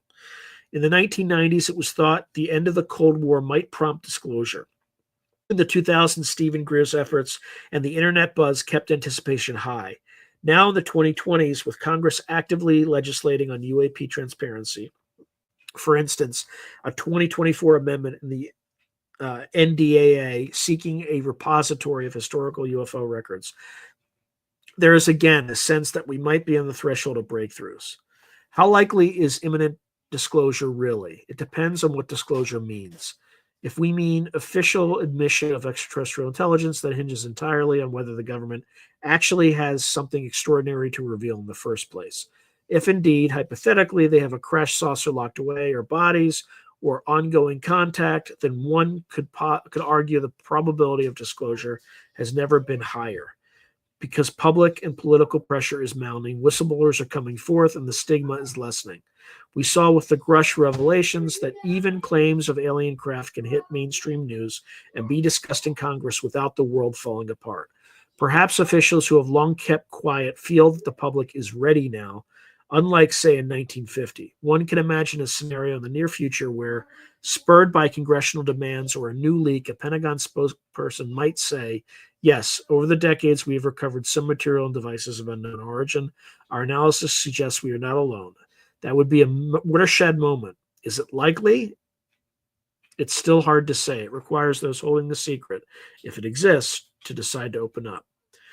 One argument in favor of eventual disclosure is that secrecy is inherently hard to maintain indefinitely.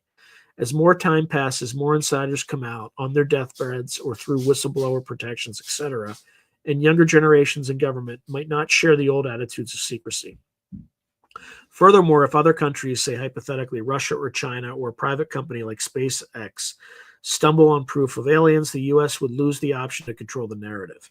Thus, it might be incentivized to disclose on its own terms rather than be scooped. On the other hand, if by disclosure we mean simply more transparency on UAP investigations, that is already happening gradually. We can expect further official UAP reports, public scientific studies, for instance, NASA's panel is continuing its work, and maybe declassification of historical files. All right, so there's talk of a JFK-style declassification review for UAP secrets. So this kind of measured, non-committal disclosure could continue for years, acknowledging the mystery without pinning it on aliens. Many think that's the strategy, a slow drip of information that acclimates the public to the idea that UFOs as real unknowns, so that if evidence of non-human origin ever does emerge, it won't be a shock. This is something called soft disclosure or a gradual disclosure scenario. However, full disclosure of non-human intelligence may not be a choice. It could be forced by circumstances. For instance, if UAP incidents drastically increase in visibility, such as a mass sighting over multiple cities or an undeniable landing, the government would have to address it in real time. Well, they didn't really address it in the New Jersey drone incident. They just lied about it. And every lie was dispelled until they just said that it was all FAA approved. So, our government is approving of God knows what these things are. Another catalyst could be detection of an unequivocal alien signature or megastructure by astronomers at SETI. If, say, a radio signature with clear encoded information is received by another star, governments would have to jointly announce that discovery, as it wouldn't be confined to one nation. That would be disclosure of cosmic non-human intelligence, not related to UFOs on Earth, but certainly changing the entire conversation about aliens. In any case, it feels like we are closer to some form of revelation in the coming years than we have ever been. Public polling shows a majority of people already suspect the government isn't telling everything about UFOs. Many also believe life exists beyond Earth. The taboo is eroding. When even former presidents and CIA directors casually discuss a topic, you know something has shifted. All right, so in that case, how might disclosure unfold? Let's imagine for a moment that disclosure with a capital D is going to happen, meaning a confirmation that we have evidence of non-human intelligence. How could this scenario play out? Well, there's a few possibilities often discussed. So there's the formal announcement. This is the classic expectation. A U.S. president, perhaps flanked by scientific advisors and military officials, addresses the nation and the world, disclosing that we are not alone. They might present recovered materials or footage or introduce officials who have been part of secret programs. In a staged way, evidence would be revealed. Maybe photos of an alien craft in a hangar, maybe some data from studying it, possibly even biological evidence of entities. This approach would be carefully scripted to reassure the public, emphasize stability. For instance, the government remains in control. The government has no control over this. If there's anything that's obvious, they have no control over it. I mean, it's not, they have no clue. They are not in charge. Something else is in charge, clearly. And call for immediate international cooperation. It would likely be done at a time of relative calm, not amid a major war crisis. There might be an initial shock and frenzy, but ideally the clarity of the presentation would prevent panic. Some believe this is how it should be done, if done at all, to avoid miscommunication or rumors. The next route is the document dump leak route. Disclosure might not come out from on high, but from below, e.g., for instance, a massive leak of official documents or data through an insider or hacker. Imagine if thousands of files from a Lockheed Martin Skunkworks project dealing with a UFO were posted online with undeniable authenticity, or if an Edward Snowden type figure released videos of government test labs examining alien bodies. This could lead to a chaotic revelation where officials are caught flat-footed and have to confirm or deny on the fly. It might initially be messy with disinformation mixed in. Eventually, though, it would force a de facto disclosure because the proof would be in public hands. This route is unpredictable and could cause more public distress because it lacks an authoritative narrative. But with social media today, it's certainly possible that if the truth exists, it might break loose unexpectedly. The third way it might happen is through gradual integration, so no single event. Perhaps no single moment of disclosure will occur. Instead, we might see a continued trickle, more whistleblower testimony, more UAP evidence released, more scientific openness. Over a decade, this might reach a point where everyone kind of knows aliens are real, even without official proclamation. Then one day, a government memo, a statement casually acknowledges it as if it's already established fact. In this scenario, the public might not even be very shocked because they've been led to the conclusion step by step. This slow rollout approach is often what UFO disclosure theorists think has been happening since the 2010s, if not earlier. This is kind of how the pandemic narrative was rolled out. It was obvious from the jump that it was a bioweapon that was designed at the Wuhan Institute of Technology and that leaked. But we waited, and the government waited until now effectively to publish it on the White House website. Does this make anyone on this program feel good about it? Do you trust your government more after that? I sure as hell don't. They lied to us. They lied to us in real time, and there have been absolutely no consequences to it. So if anybody thinks that this is the way to do it, they're fucking wrong. Excuse my language. All right, so extraterrestrial, and by the way, the government has no credibility anymore anyway. So the only way that this thing could be disclosed is if the others, let's just call them, disclose. That's the only way. That's the only way it's ever going to work. So even if the president, I think, and it doesn't matter which president, this is not political, no one trusts the U.S. government anymore. There's no reason to trust them. None whatsoever. So a fourth way is the extraterrestrial initiatives. It's worth considering that any true disclosure may not be initiated by us at all. The extraterrestrials themselves might reveal their presence. There you go. I literally wasn't looking at this when I said, that was a perfect segue, and I didn't even realize it. So if indeed an alien intelligence is here and has been hiding, it might choose to uncloak at some point if it's choosing. This could be dramatic, as landing on the White House lawn, the classic trope, or broadcasting a message on all frequencies. If that were to happen, governments would be reacting rather than controlling the narrative. One hopes any species capable of that would be wise enough to do it gently, perhaps by initially contacting leaders. First of all, if there is another and they're listening, Do not start with the leaders. Those people are the least credible people with the least integrity.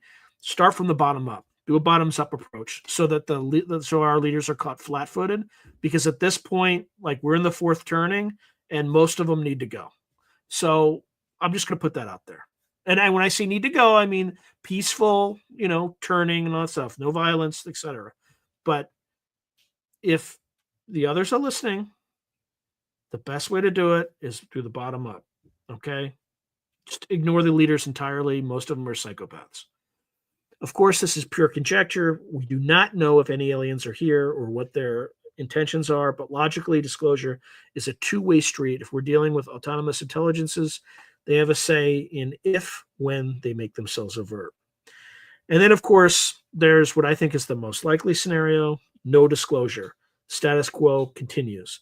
It's also quite possible, and the reason is because it serves the people in power for us to be slaves, for us to work like slaves, for us to get sick early, for us to live just long enough to be, useful slaves, but to die quickly enough that we don't get to enjoy the wealth that we've created for ourselves. I think so. I think this is the most likely option, because if we know that there's a world beyond the pseudo slavery that humans kind of live through on Earth, like, we've convinced ourselves we're free, but we're not. We're serfs. So it's also quite possible that what many hope for, a clear answer, may not come in the foreseeable future.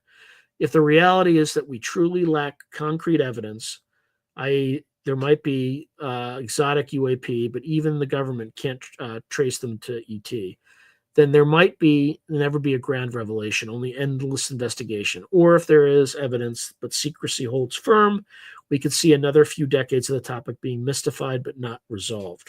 Some argue that entrenched interests, perhaps a breakaway group or simply the inertia of bureaucracy, will keep the lid on because the implication of disclosure, free energy tech, mass belief system upheaval, liability for past cover-ups are too daunting.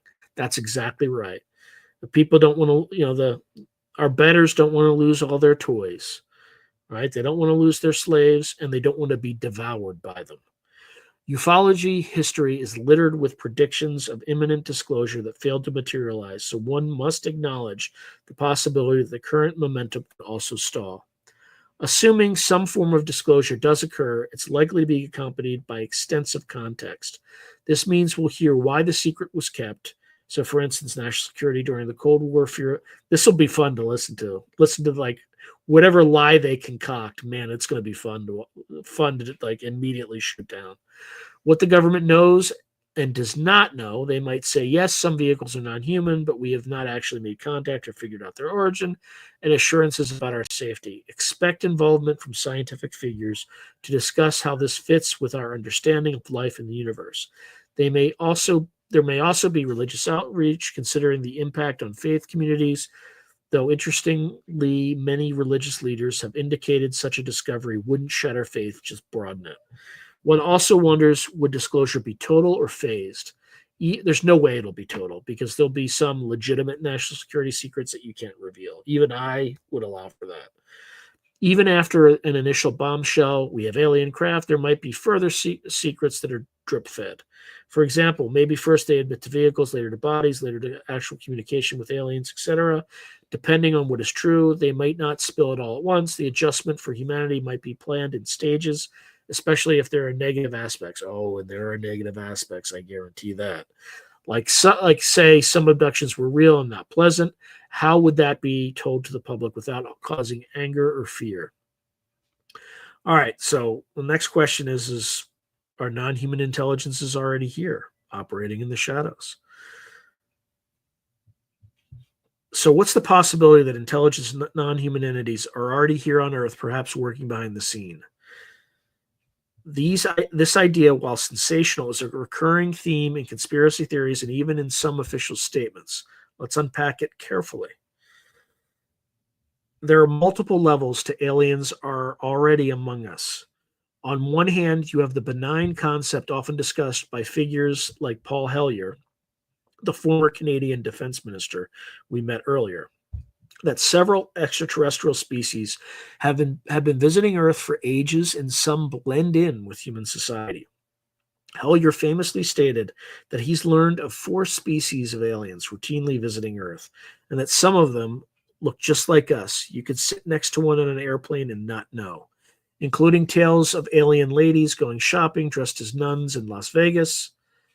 According to Hellyer, many ETs are benevolent and even concerned about our warlike tendencies and environmental stewardship. He suggested they are holding back from open contact until we humans get our act together, because they fear a cultural shock or conflict.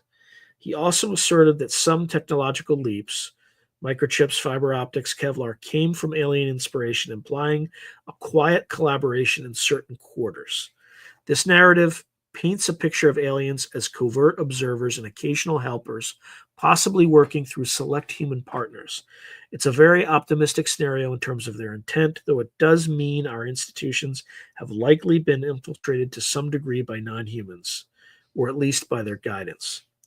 On the other hand, there are darker notions, the likes of Men in Black lore, where human appearing entities, sometimes sometimes presumed alien or alien hybrids, actively work to silence UFO witnesses and manipulate events, or the theories of authors like David Icke, who goes on to an extreme claiming shape-shifting reptilian aliens impersonate world leaders, an idea widely dismissed as fringe and lacking evidence. Then there's also the idea that some aliens may not be flesh and blood in the traditional sense, but could be interdimensional beings or even an ancient terrestrial intelligence that predates human. So, for instance, ultra-terrestrials or crypto-terrestrials. If any of those were true, they could potentially mingle in our world unbeknownst to us.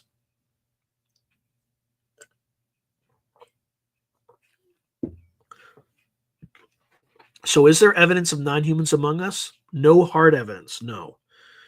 Most claims are anecdotal or rest on esoteric interpretations. However, to play devil's advocate, if an advanced species had the capability to come here, it might also have the means to appear as human or to be undetectable. We wouldn't necessarily know. Scientific fiction has long toyed with this idea, i.e., alien infiltrators that look human. One intriguing subtheory relates to hybridization. Many alien abductee accounts, as noted, involve reproductive experiments.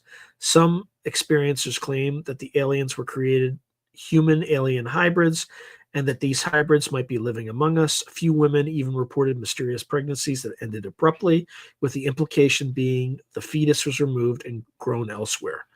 These stories are unverified, but a handful of researchers like Dr. David Jacobs believes the endgame of abductions could be a slow integration of hybrids into human society. It sounds far-fetched, and yet that is precisely the plot in some sci-fi, like the TV series X-Files. Without concrete proof, this remains speculation. If non-human entities are already integrated at some level, it raises enormous concerns. Are they influencing our institutions, like government, corporations, religions, for their own agenda? Some conspiracies or conspiracists think so. For example, there are persistent theories that elements within the government, a shadow government or deep state, are actually liaising with aliens and implementing policies under their direction. This, however, slides into extremely speculative territory. A more grounded approach might be, it's possible that some people in high positions know about aliens or even interact with them, but that's not the same as aliens literally running those positions. Looking at what credible people have said, Hellyer again believed that most aliens are friendly and that at least one or two of these species working with us are Nordic types, which are typically indistinguishable from humans. He also mentioned that a couple of species might not be so friendly. He urged world governments to disclose and even claimed Snowden-type whistleblowers have given evidence of alien visitation. His perspective is unique because of his former official capacity, but critics note that after leaving office, he came to believe many unverified stories. Essentially, he's relaying what UFO enthusiasts told him rather than firsthand knowledge. Still, it's fascinating that a person of his stature would openly assert alien presence among us is as factual. If intelligent non-humans operate behind the scenes, one could argue we see hints in historical anomalies. Some point to unexplained leaps in human civilization or mysterious knowledge by ancient cultures as evidence of past alien guidance, i.e., the ancient astronaut theory. Others look at modern events, for example, the way UFOs have shown intense interest in nuclear facilities, such as cases of UFOs hovering over missile silos and allegedly disabling ICBMs or triggering them in both the US and USSR are documented, and theorize maybe they're covertly ensuring we don't destroy ourselves in nuclear war. That suggests a hidden hand trying to steer humanity away from catastrophe from behind the curtain. On the flip side, some wonder if non-humans might be exploiting us in some way, the so-called Loosh hypothesis, or other unfalsifiable ideas that aliens feed off human fear, etc. While these dark scenarios make for dramatic talk, there's no concrete evidence of hostile alien takeovers. If anything, the historical record, if one believes UFOs have been around for decades, shows restraint on their part. They haven't openly colonized or attacked us. That lends some credence to the notion, if they are here, they are likely neutral observers or benevolent or indifferent. Because if they meant overt harm, one imagines we would have seen it by now. In a disclosure context, if aliens are already intermingled with us, that could be the most explosive secret at all. Far more than simply we found a crashed saucer. It would mean they're here and perhaps have been here for a long time. Societally, that would be a huge paradigm shift. People might react with suspicion towards others. Anybody could be an alien. There could be witch hunts or paranoia, which might be one reason such information, if true, would be tightly guarded. One could argue that if some aliens live among us peacefully, even they might prefer not to be outed to avoid public backlash. It's a very tricky aspect of the phenomenon. In conclusion on this point, the idea of non-human intelligences operating in secret on Earth remains an unverified hypothesis. It is not widely accepted in the scientific community or by the public at large, beyond entertainment. However, it is a staple of UFO lore and occasionally surfaces via notable individual statements. Should disclosure occur, it's one of the more unsettling possibilities that might need addressing. For instance, a disclosure announcement might explicitly say, we have no evidence that aliens are currently on Earth beyond remote sightings to dispel these fears, or conversely, it might confirm some presence which would be world-changing in the extreme.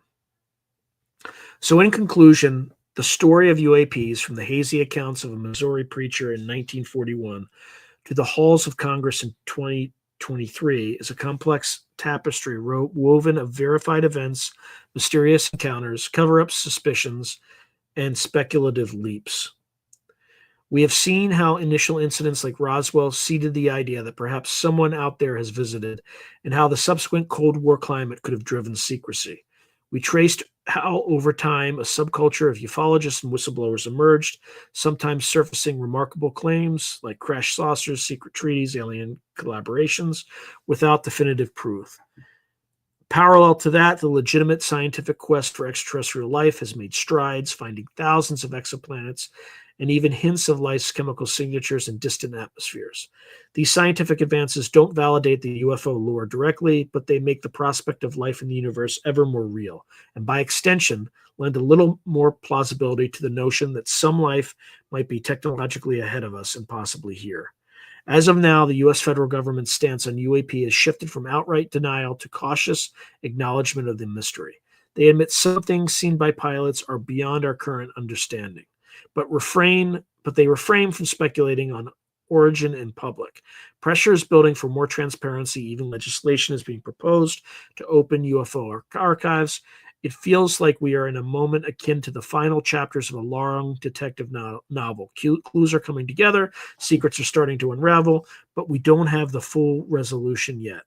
We assess the likelihood of full disclosure of non-human intelligence. It appears that eventual disclosure is plausible, especially if evidence becomes too great to contain or if global events prompt it. Imminent disclosure in the very short term remains uncertain. It could happen if a whistleblower presents smoking gun evidence or if an unpredictable incident occurs. But barring that, the trend may be a continued gradual openness.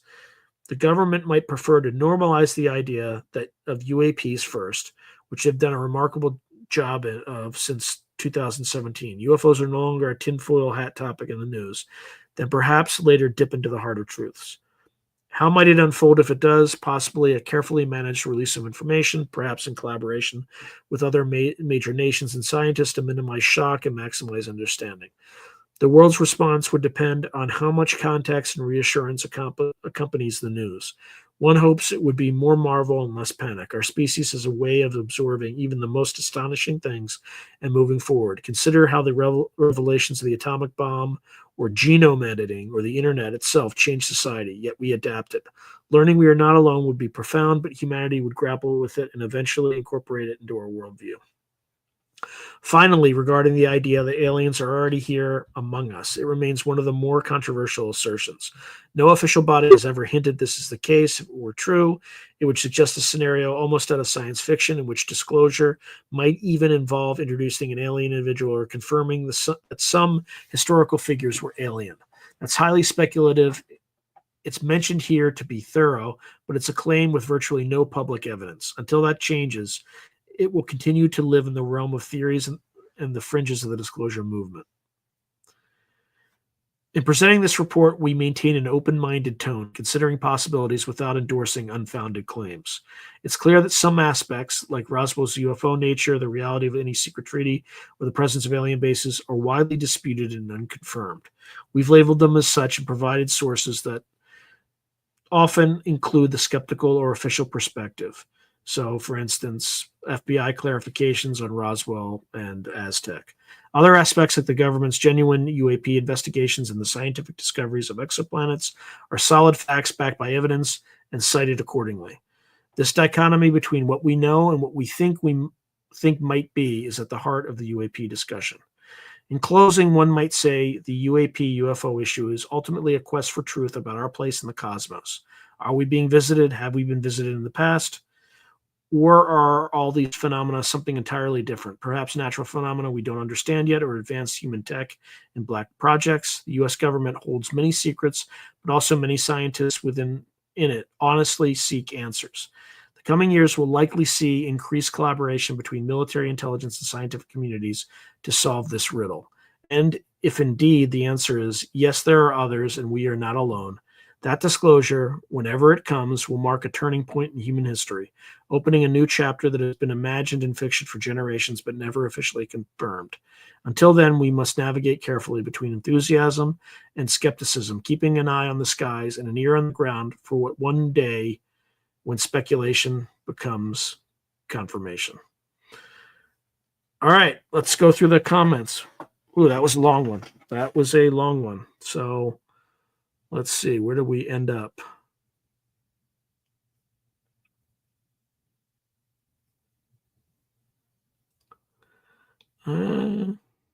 Just bear with me, folks. I have to go backward a lot.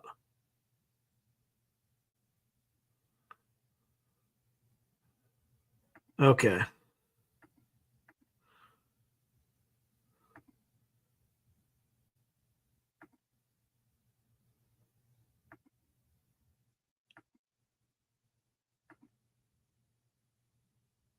Interesting. So Solar US Expat is saying Phobos, one of the moons of Mars, is hollow. John Vivanco and his team of remote viewers remote viewed it.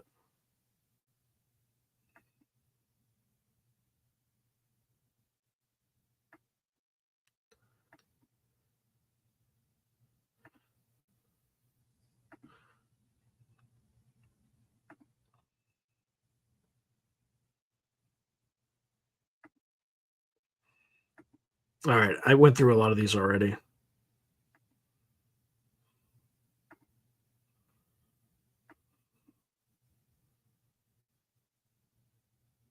Interesting. Okay. Yeah. Well, you can blame the CIA for inventing the term conspiracy theory. King James is writing, folks who refuse to research this topic have no clue about the mountain of evidence available and choose to brand everything conspiracy theory.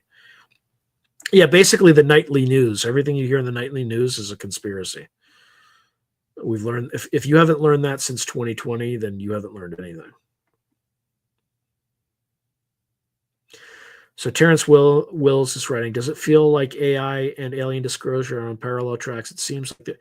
Yeah, okay. So I was talking to a guy named Rich Geldrich about this, and I think the answer is yes, because AI is evolving so quickly that people like us are going to be able to use its power to reveal mysterious connections and kind of that a human mind would be able to quickly put together and amass all this information quickly enough that we'll independently amass enough evidence to disclose ourselves.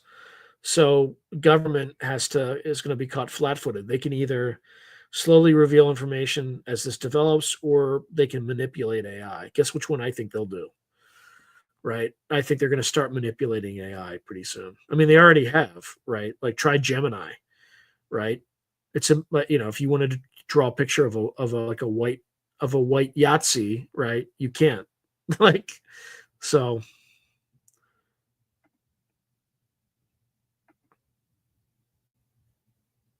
Thank you, Anjali. I appreciate you. Thank you for coming on and watching.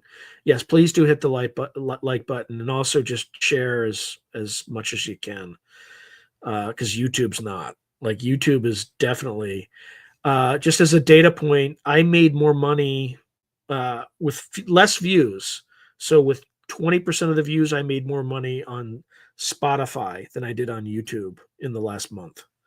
So YouTube has definitely changed their algorithm for whatever reason, and I think it harms channels that are between 10,000 and 100,000 subscribers. So,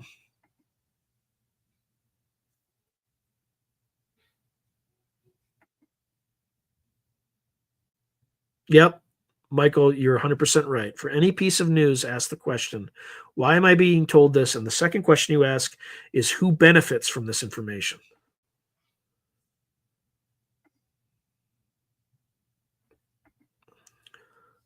Hey, good to see you. I'm rolling with Boner Dice.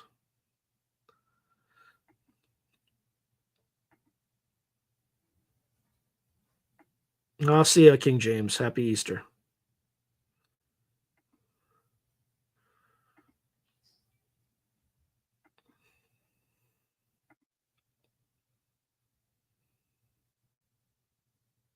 So Miss Tammy's writing. That's what I think they'll keep giving slivers and control the narrative the whole time. 100%. Yep.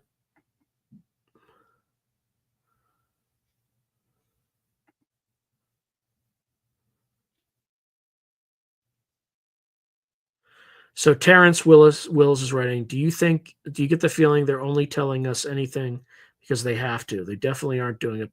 Yeah, 100%. They have to, because we're going to figure it out for ourselves, and when we do, like, they're not going to be able to control the narrative, and some people are going to want to rip these people apart.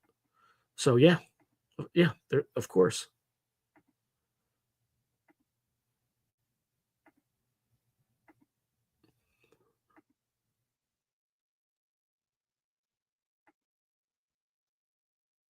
Okay, so Roger Claiborne is writing, at this point, if the government does not disclose proof, who will believe them? Or if government does disclose proof, who will believe them? Not me. I'll believe it when I see it for myself in the world. Yeah, I'm with you. I don't believe anything the government says anymore.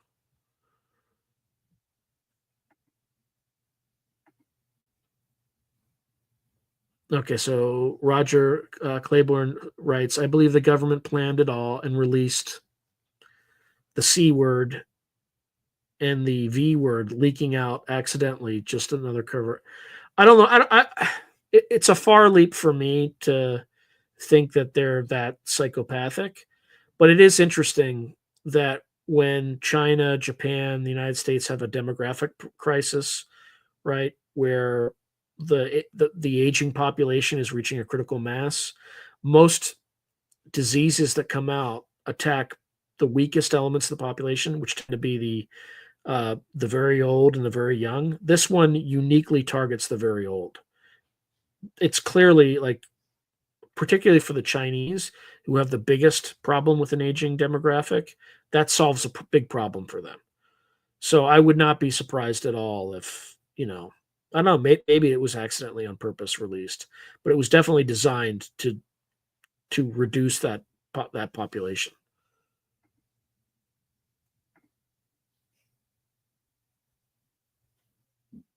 Yeah, I'm not going to read what you said out loud because I don't want to get demonetized. I'm cold, but I agree. Like that's what flipped me. That like after that, like, and is anybody in handcuffs yet? Right? We're talking like the current administration. We got Pam Bondi doing all this talk. Like I don't give a rat's ass what you say. It's what you do, and you haven't done anything. No one has like no elite has been. Um, I forget what it's called, but like has been handcuffed and done the walk of shame. Not a single one. And you know what? They won't. They won't. These people can get away with whatever they want. That's the way our system works now, right? The rules are for thee, not for me.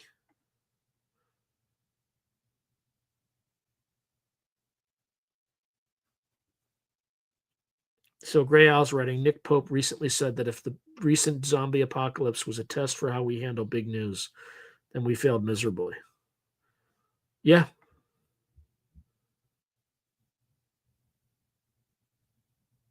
Interesting. Yeah, I think the numbers of unalivings are very high in China.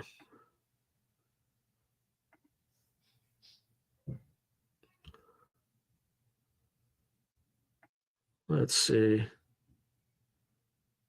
Yeah, Michael Kenny's writing is if ETs do the disclosure, we are in big trouble. They obviously do not want us to know what they are up to. Yep.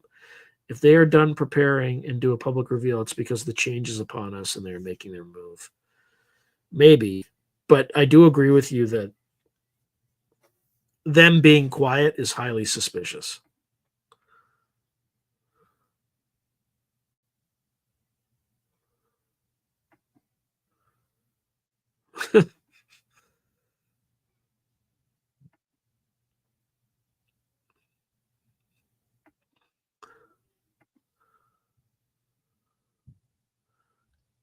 Oh man. Yeah, there could be a Black Swan event, Terrence. I don't know that's coming.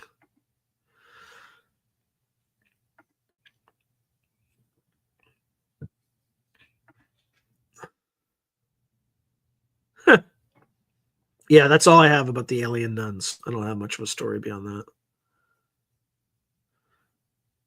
Yeah, who knows if Giorgiani's right, but Fasma Majama's right. Jason Giorgiani told the story of Deep State in the Danny Jones podcast. How do you, so yeah, I'm cold rights. This is gonna sound schizo, but I've seen them at a casino. I mean, I can't disprove that claim. I can't prove it either, but I'd be interested to hear the story. That's a great question, Maria. To I'm cold. Do you get a certain feeling when seeing them?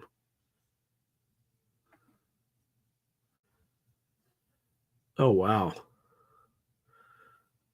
So I'm cold responded no, but there was this 7.5 foot tall woman in a blue dress with geometric patterns walking with 5 foot tall people surrounding her in a circle. And I thought to myself, these people look weird.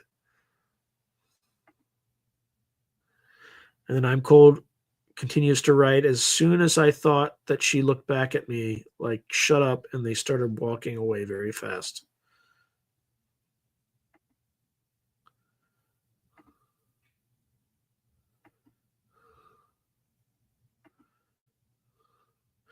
Okay, so I'm cold writes, can't say, but she had an elongated face with white blonde hair.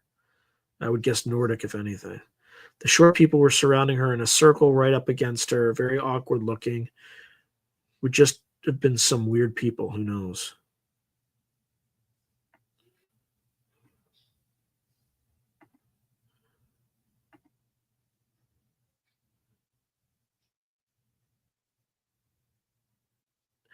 So Soulite US Expat, it seems you've gained like 300 to 400 subscribers in a month. Was it? So that's actually a bad month.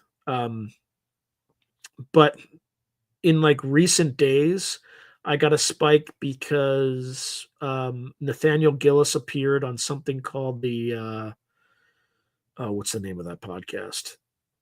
there's some podcast he appeared on, and people like rushed to my channel there, and then part of it was Dolan, but my Dolan episode got far less than like anybody else who interviewed Dolan would typically get. So, but I'm still under 400 subscribers for April.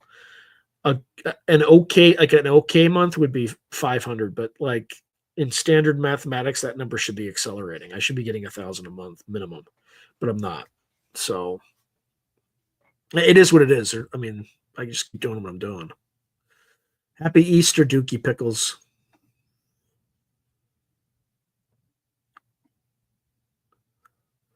I appreciate that, Gray Owl. Gray Owl really enjoyed the interview. No, I have not. I have not seen any owls recently, unfortunately. Yeah, I hope.